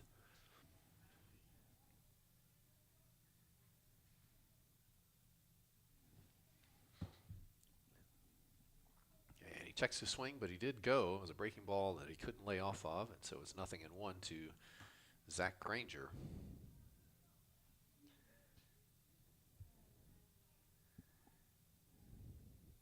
Haas without much of a lead at first. The left-hander Thompson holding him close. That swung on and fouled out of play. Thompson gets ahead, no balls and 2 strikes. So each team with 7 hits, each team with 1 error, but the Bisons have a total of 9 runs.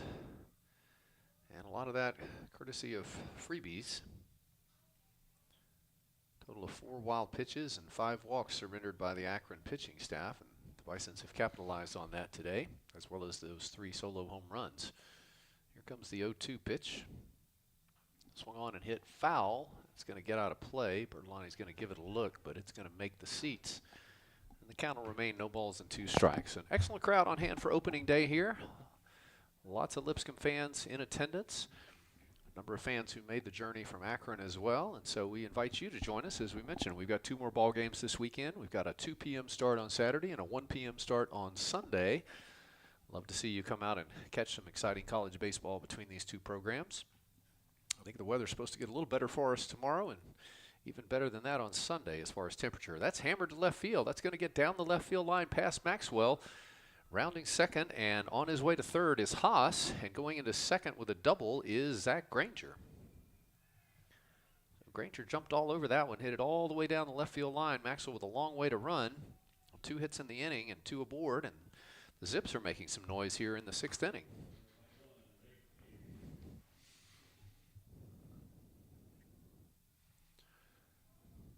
That'll bring up Braden Cavey. Cavey, the first baseman, has flown out to center field and struck out swinging, so 0 for 2 on the young season. But runners at second and third, nobody out. Here in the top of the 6th inning with Lipscomb leading 9-1. 8th hit of the day for the Zips. They've now actually out-hit the Bisons 8-7 on the day. That's a curveball that stays high. 1 ball, no strikes. Seeing some activity down in the Bison's bullpen. A lot of stretching and moving going on. Can't tell who's up yet, but we'll get you some of that information. Here's the 1-0 pitch. Fastball stays away. 2 balls, no strikes.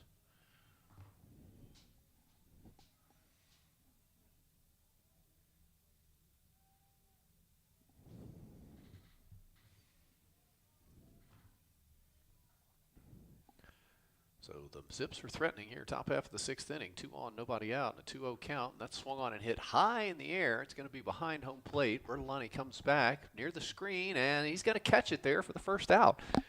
So nice play on Bertolani. That one really spun back towards the field. I thought it was going to get out as I saw it off the bat, but it came back with that backspin toward the field. And Bertolani is able to glove it for the first out of the inning. So a big out there by Thompson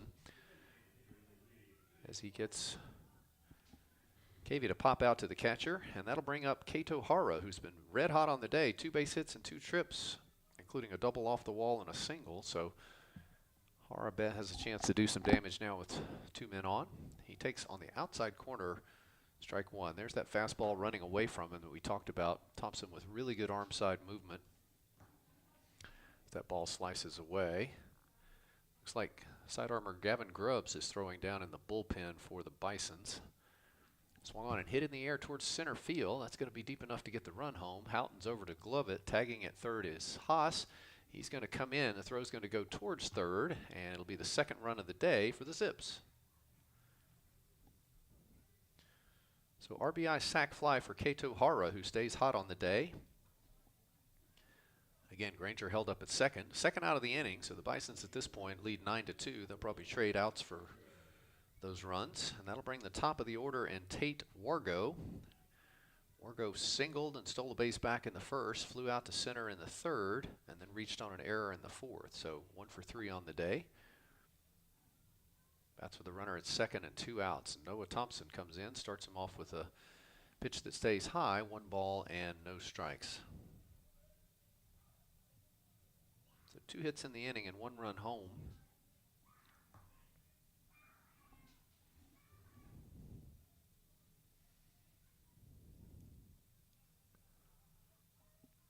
Thompson at the belt and fires, and that's a fastball that he just is laid on, and it's a ball and a strike.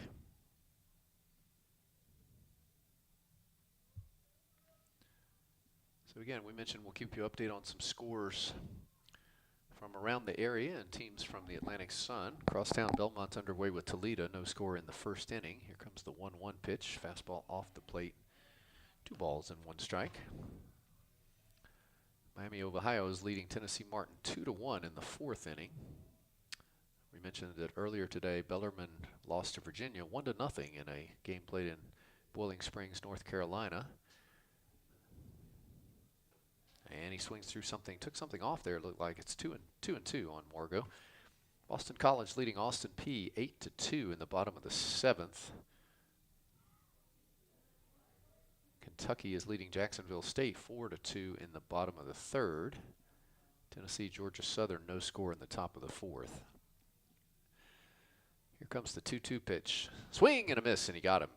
Big strikeout there for Thompson as he strands a runner at second base.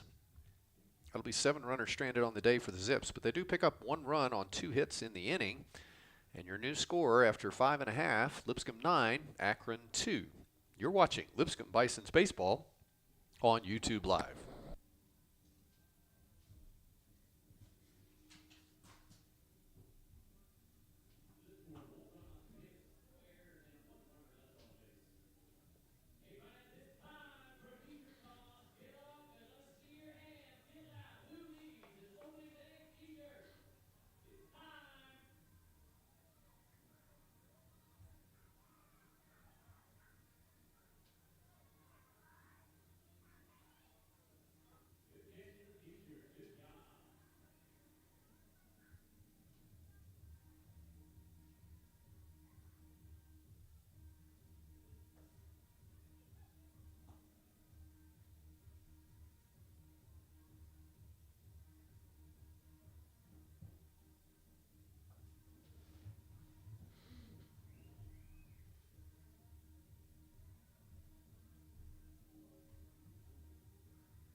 We head to the bottom half of the 6th inning. Lipscomb leading Akron 9-2. Due up for the Bisons, 4-5-6, Williams, Maxwell, and Coppage to face the right-hander Jackson Miller, who threw an excellent frame last time out. That was a breaking ball they got in there for a strike. No balls and 1 strike. Again, Miller settled down and retired the Bisons in order on three straight outs in the bottom of the 5th. First time they've been retired in order all day. Comes the 0-1. That's a breaking ball just inside. 1 ball and 1 strike. Miller has pitched 3 full innings so far. Given up just 3 hits, 5 runs, 4 earned, 3 walks, 2 strikeouts, and he's thrown 59 pitches. No activity in the Akron bullpen at the moment, so it looks like they're content to go with Miller, and that's a fastball that misses off the plate. It'll be 2 balls and 1 strike to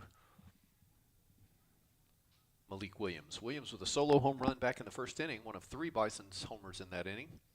He lined out in the 2nd, singled and scored a run in the fourth, so he's 2 for 3 on the day. And he hits a high foul back out of play. That'll make the count 2 balls and 2 strikes. If you weren't with us at the start of the game, Bisons had 3 solo home runs in the bottom half of the first inning off the bat of Houghton, Williams, and Rudy Maxwell. That got them onto a fast start with a 3-0 lead. Starter Caleb Cantola threw well and kept the Bisons in the lead, avoiding some jams throughout those innings when he was in. Here comes the 2-2, swung on and fouled back.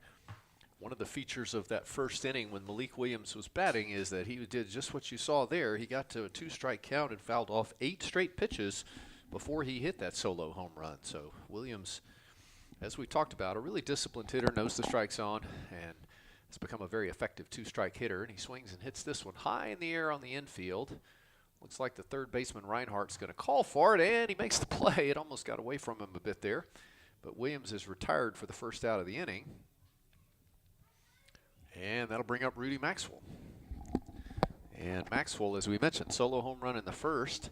He also singled and scored a run in the third and hit the ball hard, but was retired in the fourth. So he's hit the ball hard 3 times today. He's 2 for 3. His first game as a Bison. And it's been a memorable one so far for Rudy Maxwell, the graduate student from Nashville, transfer from Duke. Swings through that one for strike 1. Again, Rudy in left field today. Expect to see him behind the plate some as well, as he shares those duties with Bertolani. Here comes the 0-1 pitch. Swung on and hit off the end of the bat towards short. Gloved by Benson. He's going to throw on the run. Nice play there. And Maxwell will be retired for the second time today. So that brings up second baseman David Coppage.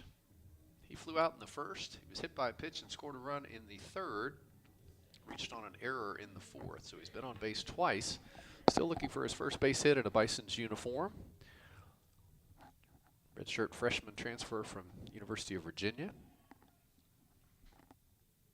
And that's an off-speed pitch over the outside corner. No ball and 1 strike. So tip your cap to Jackson Miller.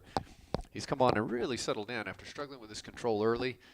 Had a 1-2-3 inning and is now retired 5 in a row with 2 quick outs here in the 6th, and doing just what Coach Sabo needed and eating some innings here in the middle of the game. Another breaking ball in there for a strike. He's really become comfortable throwing that breaking ball, and he's got Coppage in a no-ball 2-strike hole quickly here.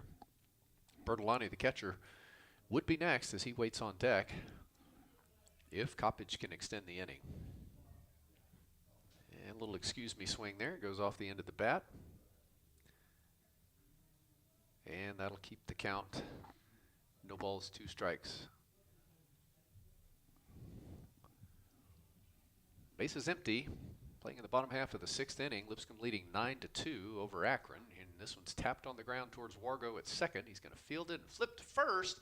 He pulls KV off the bag, and they're going to say he missed the tag. So that one is one that he'd love to have back. He softly hit ball. He fielded. He flipped quickly, and KV had to come off the bag. He reached around and tried to tag Coppage as he came by, but wasn't able to make the play. That'll go down as an error on second baseman Wargo. Second error of the day for the Zips. And it'll put a runner aboard with 2 outs, and Chaz Bertolani, the catcher, will come to the bat. Bertolani single scored a run in the second, struck out in the third, reached on a walk in the fourth. So he's been on base twice today. Coppage with a generous lead at first. That one's down in the dirt, again blocked by Haas. 1 ball and no strikes. Again, same 2 teams tomorrow, 2 p.m. start here at Ken Dugan Field on the campus of Lipscomb University. And the final game of the series on Sunday with a 1 p.m. start. We're expecting sunny skies both days. Invite you to come out and take in some college baseball if you can. Here's the 1-0 pitch. He swings through it. Big hack at that one. 1 ball and 1 strike.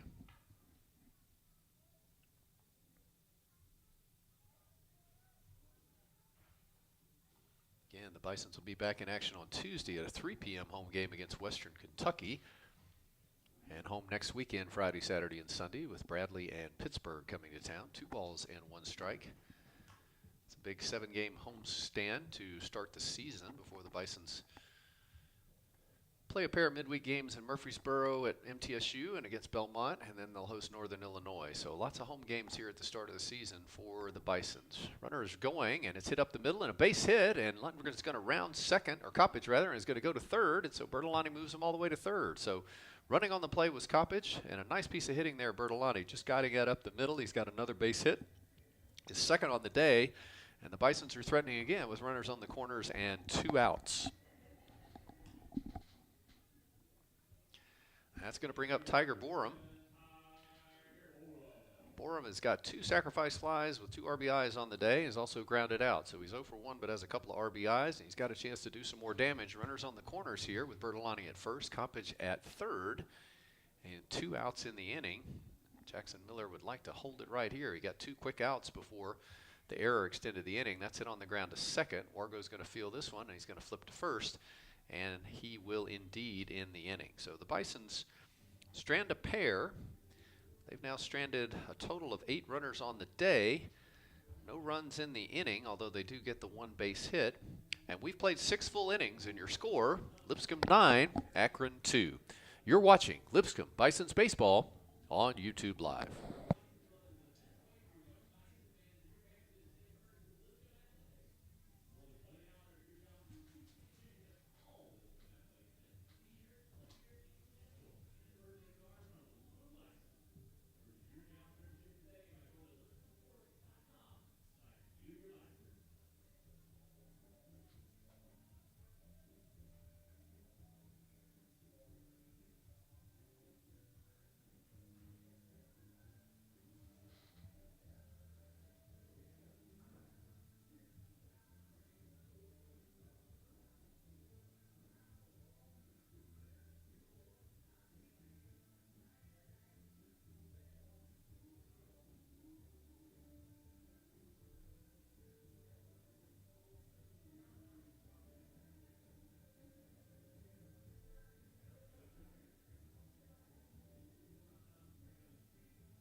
We head to the top of the 7th inning. Your score, Lipscomb 9, Akron 2. 9 runs, 8 hits, 1 errors for Lipscomb. 2 runs, 8 hits, and 2 errors for Akron.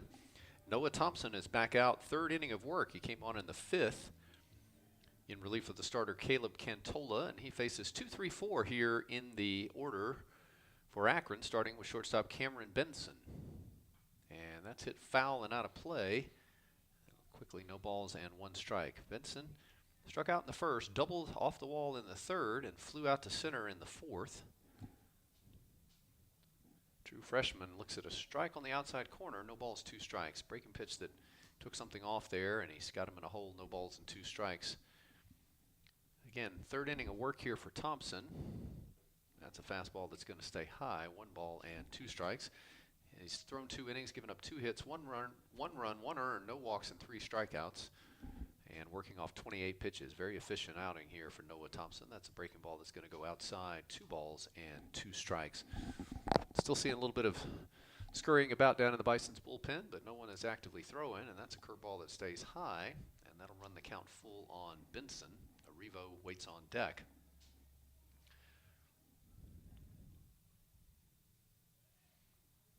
And that's strike 3. Great pitch there. Fastball over the outside corner. And really nice job coming back there by Thompson for the first out of the inning. Arrivo bats now. He's 0 for 3 on the day. Popped out to 3rd in the 1st, popped out to 1st in the 3rd, and lined out to center in the 5th inning. He was the first batter that faced Noah Thompson when he came in. So still looking for his first base hit on the season is center fielder Nick Arrivo. And he swings, hits this on the ground to 3rd. It's bodied up by Will Hoyt. Throws to 1st and got him. Nice glove there by Malik Williams. Was hit sharply. Will Hoyt played it off his chest, picked it up and fired to 1st, and got the out. So good play on both ends there. And that'll bring up right fielder Bryant Schellenbarger, who's 0 for 3 on the day. He's had 3 strikeouts, batting with 2 outs and the bases empty. Top of the 7th inning. Hits a curveball foul off the left-hand side. I believe that's going to make it into the Bisons bullpen. And it'll get Thompson ahead, no balls and one strike. As you can see, Thompson likes to work quickly. And the defense loves playing behind those guys who keep the pace moving here. Here comes the 0-1. Fastball hit foul. And he's got him in the hole, no balls and two strikes. Schellenbarger, a sixth-year player out of Mount Vernon, Ohio, 6'2", 230-pound outfielder. And that's going to be a fastball that's going to stay high. It'll be one ball and two strikes.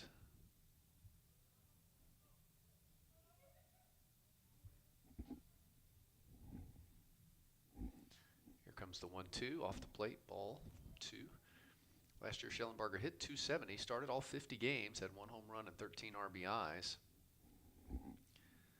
So he's a good hitter. You know, he'll get untracked. He's going to hit that off the end of the bat towards third. Will Hoyt's going to come over, field it on the run, throw, and nice play there for the third out of the inning. So a quick 1-2-3 inning for Noah Thompson. Two of the outs recorded via Trace Will Hoyt. And we hit the seventh inning stretch. Your score, Lipscomb 9, Akron 2. You're watching Lipscomb Bisons Baseball on YouTube Live.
We head to the home half of the seventh inning. Lipscomb leading Akron 9-2. New arm on the mound for the Zips, the right-hander Spencer Atkins.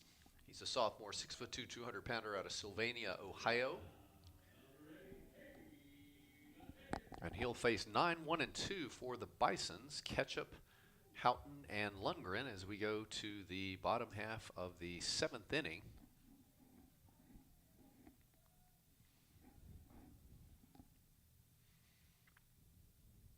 Gets away and will go all the way back to the screen for ball one. So Atkins pitched last year. He had 13 appearances, all in relief, did not record a decision, ended up throwing 20 and a third innings, giving up 30 hits, 22 runs, 20 of them earned, 9 walks, 10 strikeouts.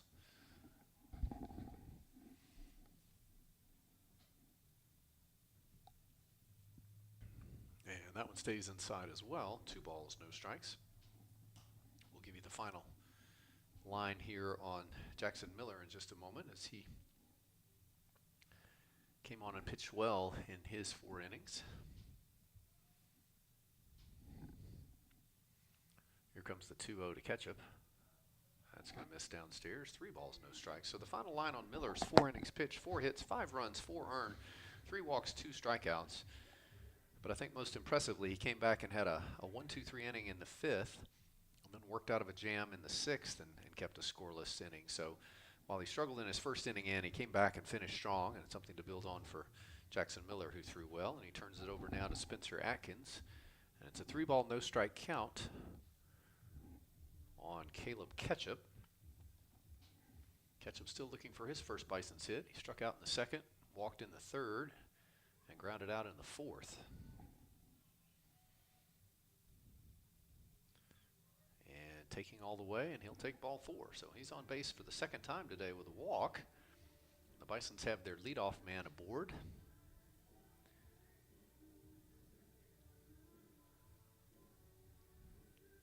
And that's happened in 4 of the 6 innings so far for the Bisons.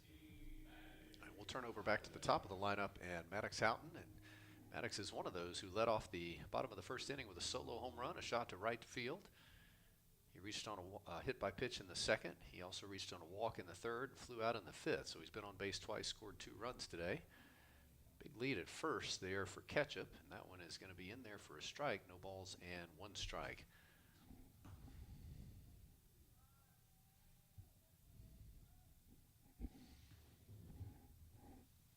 Shadows creeping across, as you can see, they're behind the mound, and still most of the field in the sun. And taking off on the pitch was Ketchup, and he's going to get there without a throw, so we'll call that a stolen base, as I think Haas had a little bit of a hard time getting a hold of the handle of that one. So Ketchup moves into scoring position with a 1-ball, 1 strike count on Houghton, who showed bunt, but I think that he was strictly decoying there. Again, Ketchup good speed on at second. We'll see what Houghton can do. Big gap on the right side as the second baseman Wargo is creeping over to hold him on. He shows bunt again, pops it up, and it goes back behind the screen. So 1 ball and 2 strikes. So Houghton doesn't get the bunt down there, and he's now in the hole, 1 ball and 2 strikes. First baseman Cavey is playing in almost on the cutout at first. And we'll see if he moves around now with 2 strikes. 1 ball and 2 strikes to count. Nobody out. Runner at second is Caleb Ketchup. 9-2 Lipscomb, bottom half of inning number 7.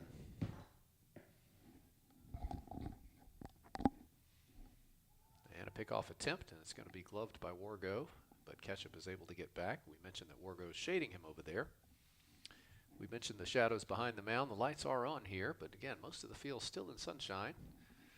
We should have about another hour of daylight here at Ken Dugan Field.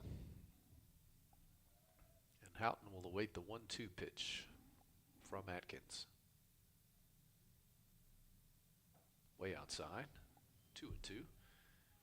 Ketchup doing a good job of being active at second base. He's extending that lead, getting a little bit of that vault lead that runners will sometimes use. So Wargo's going to shade him back over and say, I'm not going to let you get that far away there, big fella.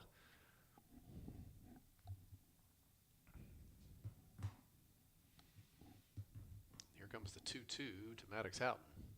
Swings and taps it foul towards Coach Forehand, who will tap it with a foot. I guess we'll give him credit for making that play.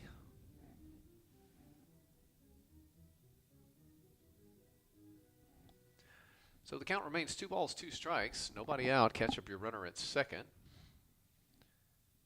And Atkins gets ready to deal to Maddox Houghton. Check to swing, and he got him. That was a great pitch on the outside corner.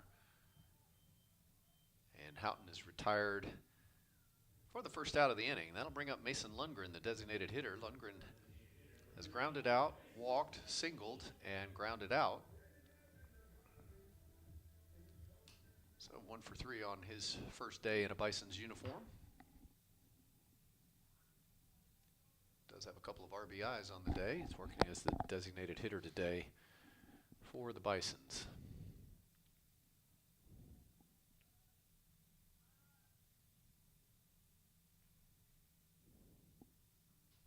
And that's going to get away from Haas, and that's going to allow Ketchup to move to third. So really good job there. Another thing that doesn't probably show up in the box score, but Ketchup was really active. He kept moving his feet. Clearly he was distracting both pitcher and catcher. The defensive alignment had shifted. The shortstop Benson was coming over to hold him on so that Wargo could defend the second base side of the bag with a left-handed hitter up. But Ketchup really almost made that play happen with being active. So the infield will come in now. They're on the grass. 1 out. We're at the bottom of the 7th. Lipscomb leading 9-2. And Akron wants to hold it right here, and Lundgren would like to extend that lead. And that's going to get away from Haas, but not far enough. He slowed it down. That was inside and low. the count will be 2 balls and no strikes on Mason Lundgren.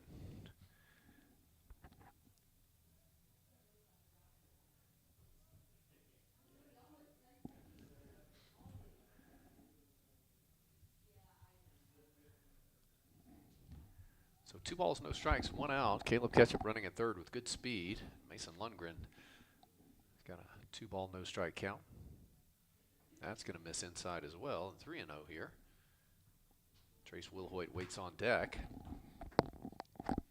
Again, infield drawn in. Outfield, moderate depth. The left fielder Granger shifted pretty far off the line, as you might expect with a left-hander. Schellenbarger deep in right field, respecting the power of Lundgren. Here comes the 3-0, and it is downstairs for ball 4. So he walks him on 4 straight. That puts runners at the corners, but it does put the double play back in order, and that'll bring up Trace Wilhoit. Wilhoit has lined out to left field, struck out, and flown out to right field, so he's still looking for his first Bisons hit as he sees his first activity today. Freshman infielder from Georgetown, Kentucky. So infield now be a double play depth with runners on the corners and 1 out. Spencer Atkins would love to get a ground ball and get out of this inning. Throws that over the outside corner, strike 1.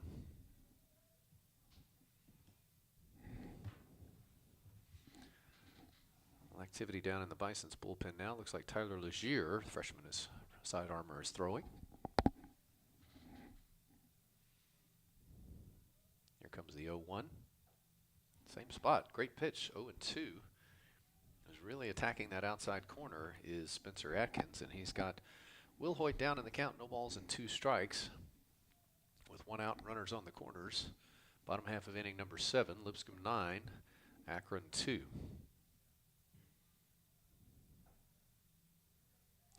And runners coming home, and he's going to be tagged out. Yes, they did. They got him. So the ball was off the edge of the plate. He tried to check his swing. He wasn't able to do so, and so that was a strikeout. And that's going to be the 3rd out of the inning. There seemed to be some confusion on that point. So Wilhoit's going to go down swinging on strikes, and then it'll be a caught stealing of Ketchup trying to advance. The ball got away just a little bit, not very far, and Ketchup tried to advance coming home and was out for the 3rd out of the inning. So the Bisons wind up stranding another base runner. They don't pick up any runs in that inning, despite being a couple of men on via 2 walks. And we've played 7 full innings. Your score is Lipscomb 9 and Akron 2. You're watching Lipscomb Bisons Baseball on YouTube Live.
We head to the top half of the 8th inning.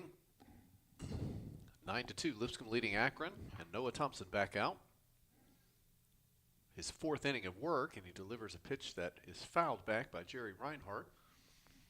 He'll face 5, 6, 7 here. Reinhardt, Haas, and Granger are scheduled to bat in the top of the 8th inning.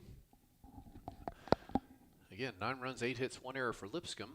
That's a breaking ball for a strike. 2 runs, 8 hits, and 2 errors for the Zips.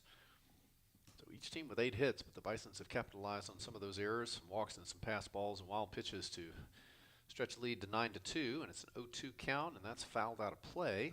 The count will remain no balls and 2 strikes. So Noah Thompson has pitched 3 innings so far. He's given up 2 hits, 1 run, 1 earned.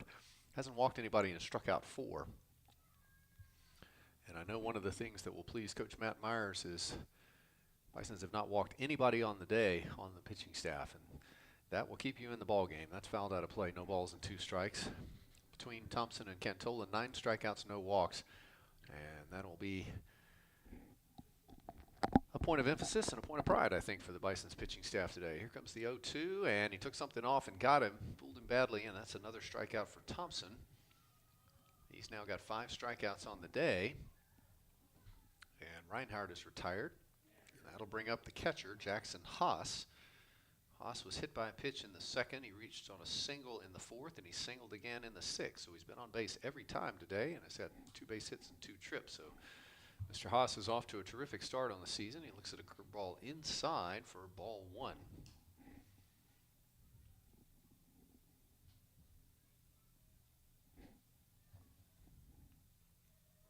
Swings through that one, and it's a ball and a strike. So Thompson really working both sides of the plate, attacking those hitters on the inside. And as we mentioned, he's got that arm side run fastball that has also been very effective when he puts it on the outside part of the plate. And that looked like what we saw there, and he fouls it out of play.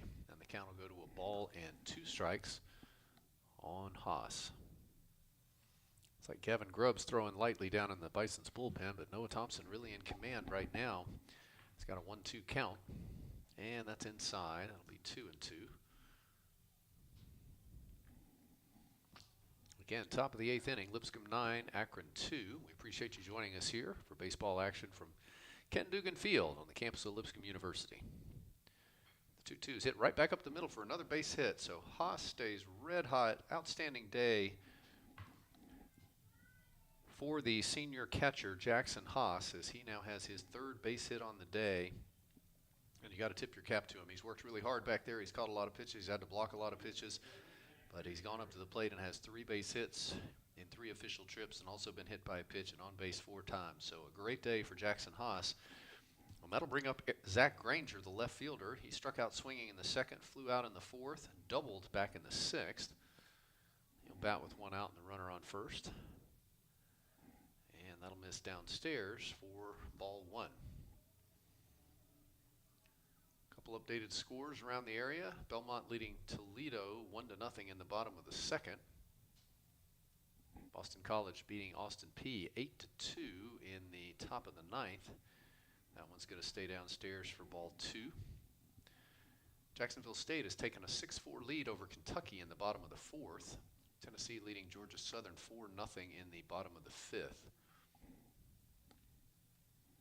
The 2-0. That's that fastball running away, and he fouled it off the end of the bat. 2 balls, 1 strike. Liberty in Florida start at 6:30 tonight. Central Arkansas leading Missouri State 3-2 in the top of the 5th. Kennesaw State, Morehead State tied 4-4 in the top of the 5th. Stetson is beaten Delaware 4-3. Comes the 2-1, swung on and hit in the air towards center field. Houghton drifting back, still going back. He gloves it, and that'll be the 2nd out of the inning, as Haas has to retreat to first base. So Granger is retired, and it'll be up to Braden Cavey to try to extend the inning. Cavey has flown out to center and struck out and popped out, so 0 for 3 on the day, batting with 2 outs and a runner on first. A couple of other scores involving teams in the Atlantic Sun or the area. Southern Miss is leading North Alabama 3-0 in the top of the 2nd.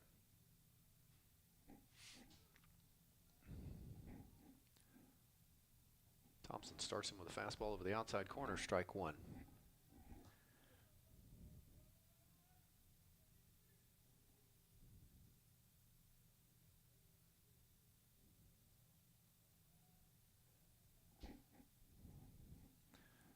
Here comes the 0-1. Inside corner, and that's a strike. So Thompson really effectively using both sides of the plate. Came on the inside corner after running it on the outside corner, and he's got Cavey in a no-ball, 2-strike hole.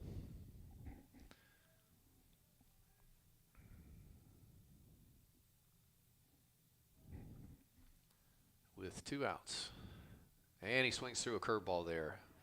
So Thompson works out of a base hit that he gave up And again, hangs a 0 in the top half of the 8th as one more runner stranded for the Zips. So we've played 7.5. Your score, Lipscomb 9, Akron 2. You're watching Lipscomb Bisons Baseball on YouTube Live.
We head to the bottom half of the 8th inning. Your score, Lipscomb 9, Akron 2. Due up for the Bisons, 4, 5, and 6, Williams, Maxwell, and Coppage. They'll be facing Spencer Atkins, the right-hander who's back out for his second inning of work. He worked a very effective 7th inning as he went through the Bisons 1, 2, 3 with a couple of strikeouts. And so he'll face off against Malik Williams to start off the bottom of the 8th inning. Malik, solo homer back in the first, lined out to second in the second, singled and scored a run in the 4th. Popped out in the 6th inning. So Malik's had a very solid day to start off the 2022 campaign.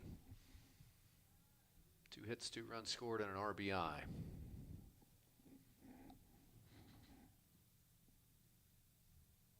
Starts him off with a fastball off the plate. That'll be ball 1. Again, the Bisons got on the board early. They scored 3 in the first inning with 3 solo home runs. They added 1 in the second and 4 in the third inning to stake themselves to an 8-0 lead. Since then, both teams have shut down on the pitching staff. It's been a lot of zeros hung up. But we stand at 9-2 here in the bottom of the 8th. That one misses outside, and it's 2 balls and no strikes on Malik Williams. Same 2 teams tomorrow, 2 p.m. Central start time. First pitch on Sunday, 1 p.m. Come on out and see some great college baseball if you're in the area. Here's the 2-0, swung and fouled out of play. Malik with a big hack at that fastball. And the count will be 2 balls and 1 strike.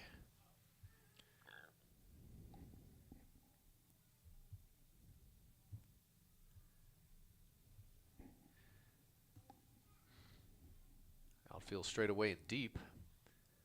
Still some sunshine out there. Center fielder Arrivo's battling that. He's got his glove up to try to block the sun. Here comes the 2-1 to Williams. Off-speed pitch stays high. They ask if he goes. First base umpire David Mayberry says no, he did not. So it'll be 3 balls and 1 strike. One of the unique features of this season that's new, for those of you that followed the Bisons, the Atlantic Sun Conference now has 12 teams, and they've broken into 2 divisions, an East and a West division. Bisons are on the west side. We'll tell you a little bit more about that after this pitch. That's hammered deep out of the park. 3-1 fastball, and Williams jumped all over that, hit it foul. And that's going to land somewhere over at the high-rise dormitory, I believe. So 3 balls, 2 strikes. So 12 teams in the A-Sun this year, 6 in the west and 6 in the east. As we mentioned, the Bisons are in the west division. And we'll give you those other teams after this payoff pitch to Malik Williams. Swung on and foul straight back. That's going to get out of play. Haas gives it a look. And Williams again will do it at 3-2. So the Western Division teams are Bellarmine, Central Arkansas, Eastern Kentucky, Jacksonville State, and North Alabama. And Coach Forehand pointed out that all of those schools are new to the A-Sun either this year or within the last 2 years. So a very new roster of teams.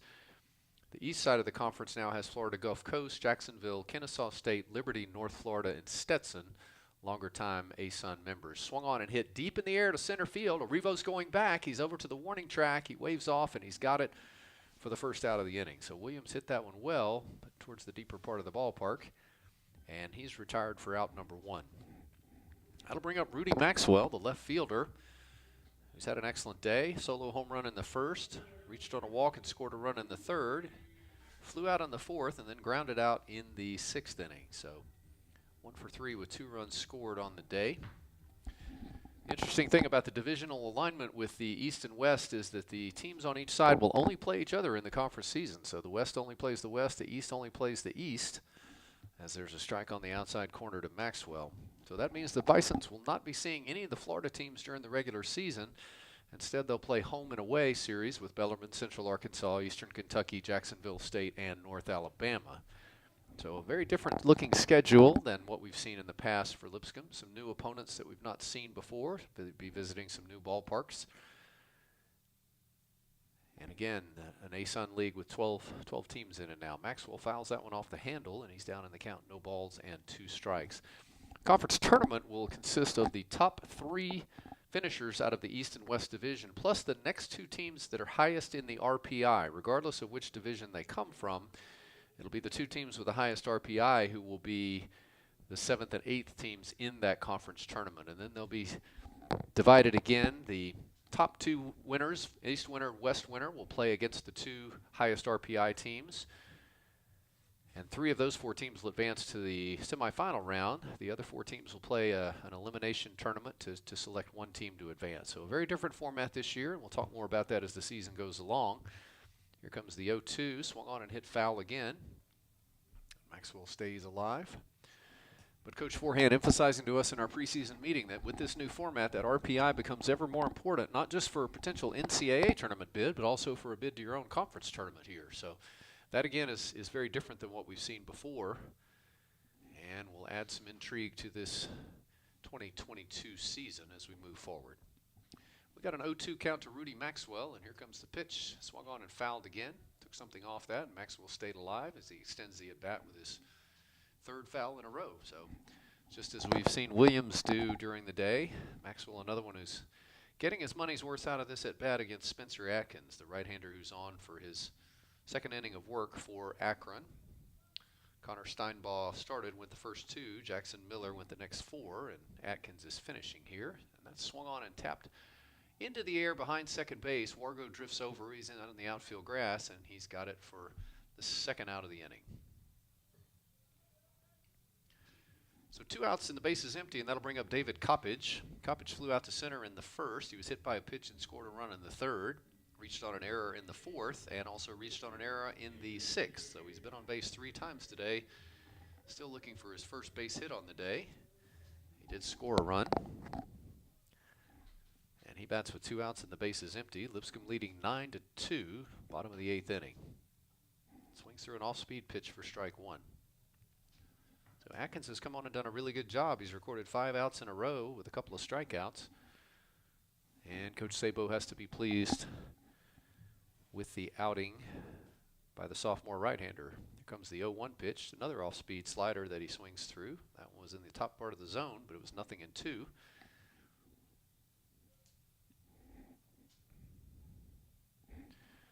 Same 2 teams tomorrow, 2 p.m. start, expecting sophomore left-hander Logan Van Treek to get the start for the Bisons.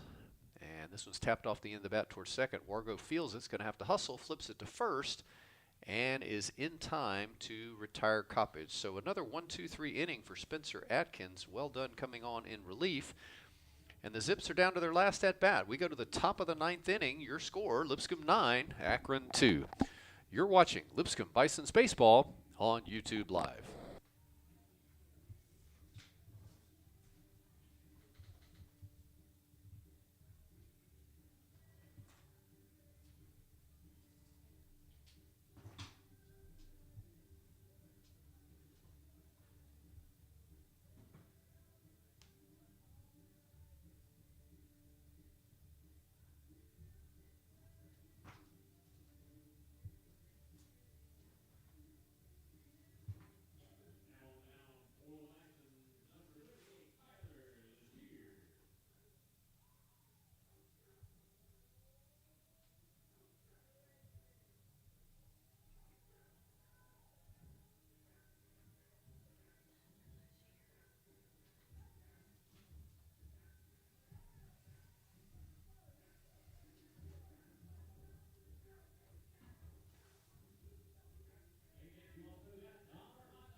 We head to the top of the ninth inning, and we've got a pitching change for the Bisons.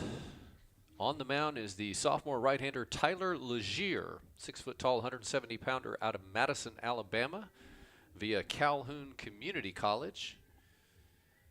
He prepped at James Clemens High School and pitched last year at Calhoun Community College, appearing in 14 games, had 22 strikeouts over 15 innings. And he comes in to get his first Division I college action today to try to close this one out as the Bisons lead 9-2 in the ninth inning.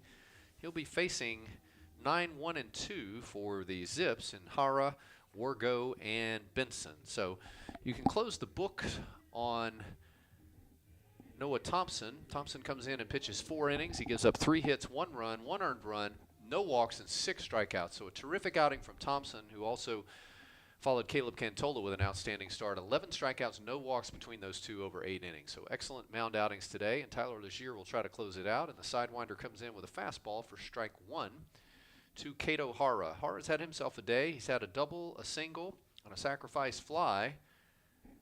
And so he is really off to an excellent start for the season for the Zips. Here comes the 0-1. That's a slider that misses outside. 1 ball and 1 strike.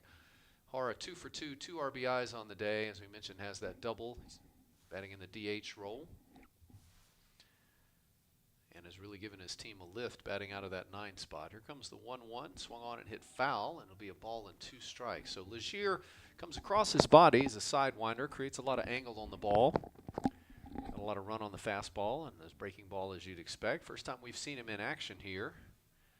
A rangy right-hander who's called upon to close it out here for Coach Forehand and the Bisons. Here comes the 1-2 pitch. Swung on again and hit foul as Hara stays alive on that fastball. Top of the order, Wargo waits next, and Benson to follow him. 9 runs, 8 hits, 1 error for the Bisons, 2 runs, 9 hits, 2 errors for the Zips. And here comes the 1-2. Slider, he took something off, stayed high, and he didn't offer. First base umpire David Mayberry says he did not go, and it's 2-2 on Cato Hara.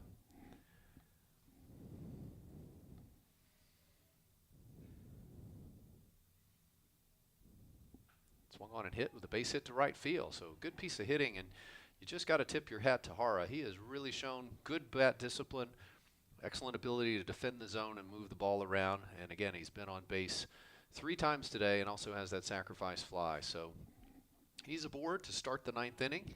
He's got the 10th hit of the day for the Zips, and we'll turn it back to the top of the order and Tate Wargo. Wargo singled in the first, flew out in the 3rd, and was a strikeout victim, or correction, reached on an error in the 4th and was a strikeout victim in the 6th. And so he'll bat with a man on and 1 out. Generous lead for Hara over at first. You doubt he's running with this situation, and Wargo looks at a strike. So 1 for 4 on the day for Wargo. Batting out of the leadoff spot and playing at second base. He's made a couple of excellent defensive plays today at second. Really ranged over to his left, showing excellent range, and defended well in that position in the middle of the order. Is Tate Wargo. Throw goes to first, and Hara's going to get back.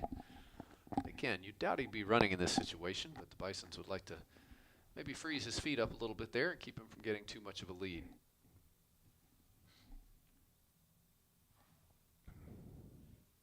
Here comes the 0-1. Slider, strike called. That one stayed at the top of the zone, but he had him fooled, and so he's got Wargo in a 0-2 count. No activity in the Bisons bullpen. It looks like this is Legier's to finish out at this point.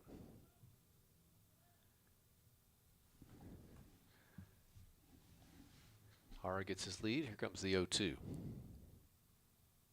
Swung on, hit off the end of the bat. Again, a slider that he just got a piece of and fought off and hit into the dugout.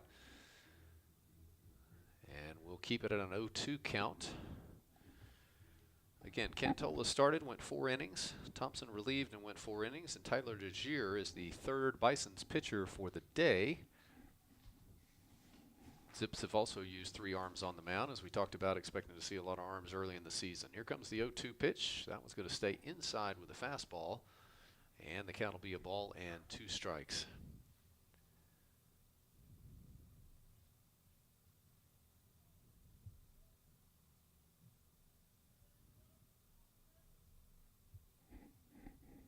We get ready to do it again at a ball and 2 strikes. Hara bluffs lead and doesn't go. It's hit in the air to right field.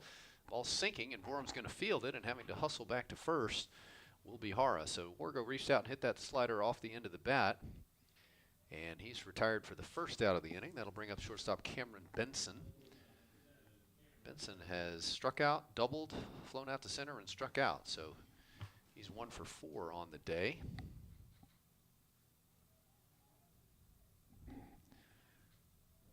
Again, true freshman getting his first college action today. And he starts him off with a slider that he hits foul out into the Bisons bullpen.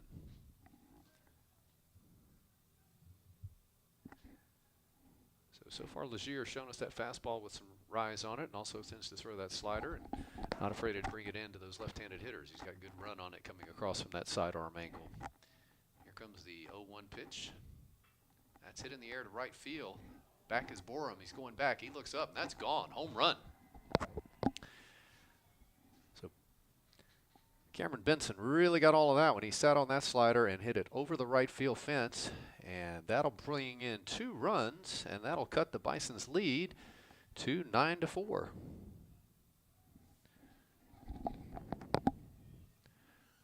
That one was left up a bit, and Benson took full advantage of it. A smooth swing there, and a first collegiate home run for Cameron Benson, the freshman out of Farmington Hills, Michigan. So that'll be a memorable swing for him, and that'll bring up Nick Arrivo, batting with 1 out and the base is empty here. Arrivo's gone 0 for 4 on the day. He's popped out twice, grounded out, and lined out to center. And he looks at a strike for an 0-1 count.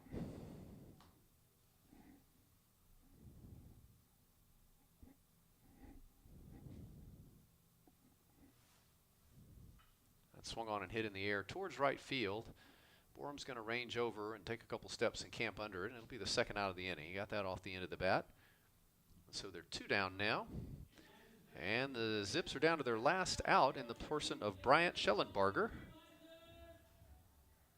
Schellenbarger is 0 for 4 on the day. He struck out 3 times and grounded out, so he's still looking for his first base hit on the campaign. And Legier would like to end it right here. And that's just off the plate for ball 1. Reinhardt would be next if Schellenbarger can extend the inning. Again, Lipscomb leading 9-4, top half of the 9th inning. Tyler Legier on to try to close it out. That one's on the outside corner. Nice pitch there. 1 ball and 1 strike. Home plate umpire Stephen Hagan said that one caught the corner, and so it's a ball and a strike with 2 outs. Bases empty. And Legier trying to end this one right here. That's fouled straight back to the screen. And the Zips are down to their last strike. 1 ball and 2 strikes to count. 2 outs, bases empty.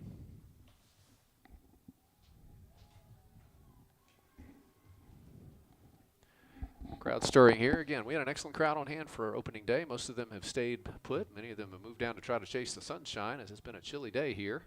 Here comes the 1-2. Swung on and tapped foul as Schellenbarger stays alive.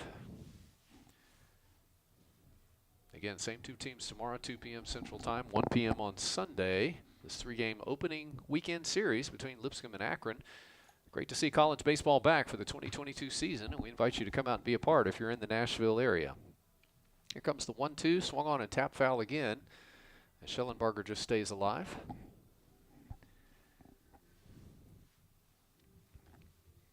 Borum very deep in right field. Otherwise, the Bisons playing pretty straight away here as the sun is almost off the field altogether. Here comes the 1-2 from Legier. Oop, he hit him. Tried to come inside, and he hit him on the knee.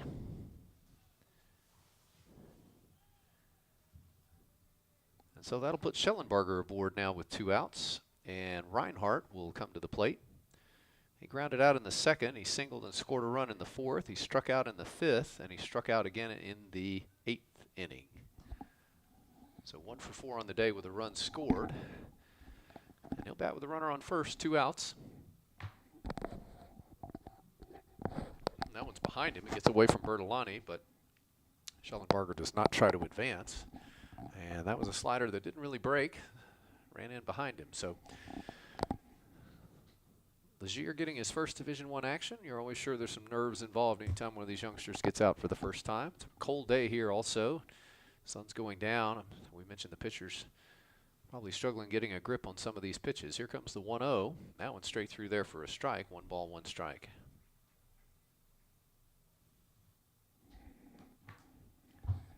Schellenbarger, your runner at first. Reinhardt batting. Tyler Legier on the mound trying to close it out for the Bisons with 2 outs here in the top of the 9th inning.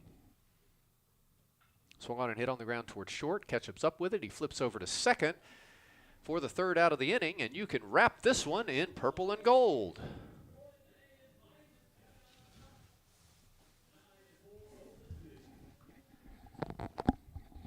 So Tyler Legier comes in and gets the final 3 outs. However, the Zips do pick up 2 runs in the inning, courtesy of 2 hits, one of which was the big home run from Benson. They do strand another runner. For my count of the game, they've stranded a total of 9, but your final score is 9-4 in favor of Lipscomb. The winning pitcher is going to be Caleb Cantola, who went the first 4 innings for the Bison, gets his first win on the season. Losing pitcher is going to be Connor Steinbaugh, who started for the Zips. Time of the game is right at 3 hours and 1 minute. Again, our final line score is 9 runs, 8 hits, and 1 error for the Bisons, 4 runs, 11 hits, and 2 errors for the Zips. We'll give you a quick recap on the game. Caleb Cantola, again, started for the Bisons, had an excellent outing. He retired the Zips in the first inning, and then the Bisons went right to work. Leadoff home run from Maddox Houghton, followed by a couple of outs, and then another solo home run from Malik Williams, and then a solo home run from Rudy Maxwell. And the Bisons had staked themselves to a 3-0 lead. Cantola came back out, retired the Zips again, and the Bisons tacked on another run in the 2nd inning, courtesy of a base hit from Bertolani, advanced on a couple of wild pitches, and scored on a ground out. In the 3rd inning, the Bisons went back to work, plating 4 runs. Again, they had base hits from Maxwell, also a sacrifice fly from Borum, aided by a couple of walks and a couple of wild pitches rather in that inning, and so the Bisons were up 8-0. The Zips did cut back and get a run in the 4th inning. They got base hits from Reinhardt and from Haas, but Cantola worked his way out of the jam despite giving up 3 hits in the inning as he got a strikeout and a flyout to end the threat. Teams traded blows with not much scoring until the 6th inning when, again, the Zips cut the lead again. Base hits from Haas, a double from Granger, and the deficit had been cut to 8-2. The Bisons, or correctly, 9-2. The Bisons continued to go quietly in the 5th, 6th, 7th, and 8th innings, not able to tack on any additional runs. We went 9-2 into the 9th inning, and the Zips added a couple of runs on the home run from Cameron Benson to make our final score 9-4. A reminder, fans, that the next action for Lipscomb baseball will be tomorrow, February 19th, when the Bisons will take on Akron. The first pitch is 2 p.m. Central Time. That will also be our next telecast for Lipscomb Bisons baseball. Again, 2 p.m. Central Time tomorrow, Saturday, February the 19th. Our special thanks to Lipscomb Athletic Director Philip Hutchison, Associate Athletic Director Brent McMillan, our Director of Sports Communications Kirk Downs, and our Baseball Communications Director Hannah Jo Riley. On behalf of our entire crew, this is Doc Allen saying thanks for your time this time, and until next time, so long. You've been watching Lipscomb Bisons Baseball on YouTube Live.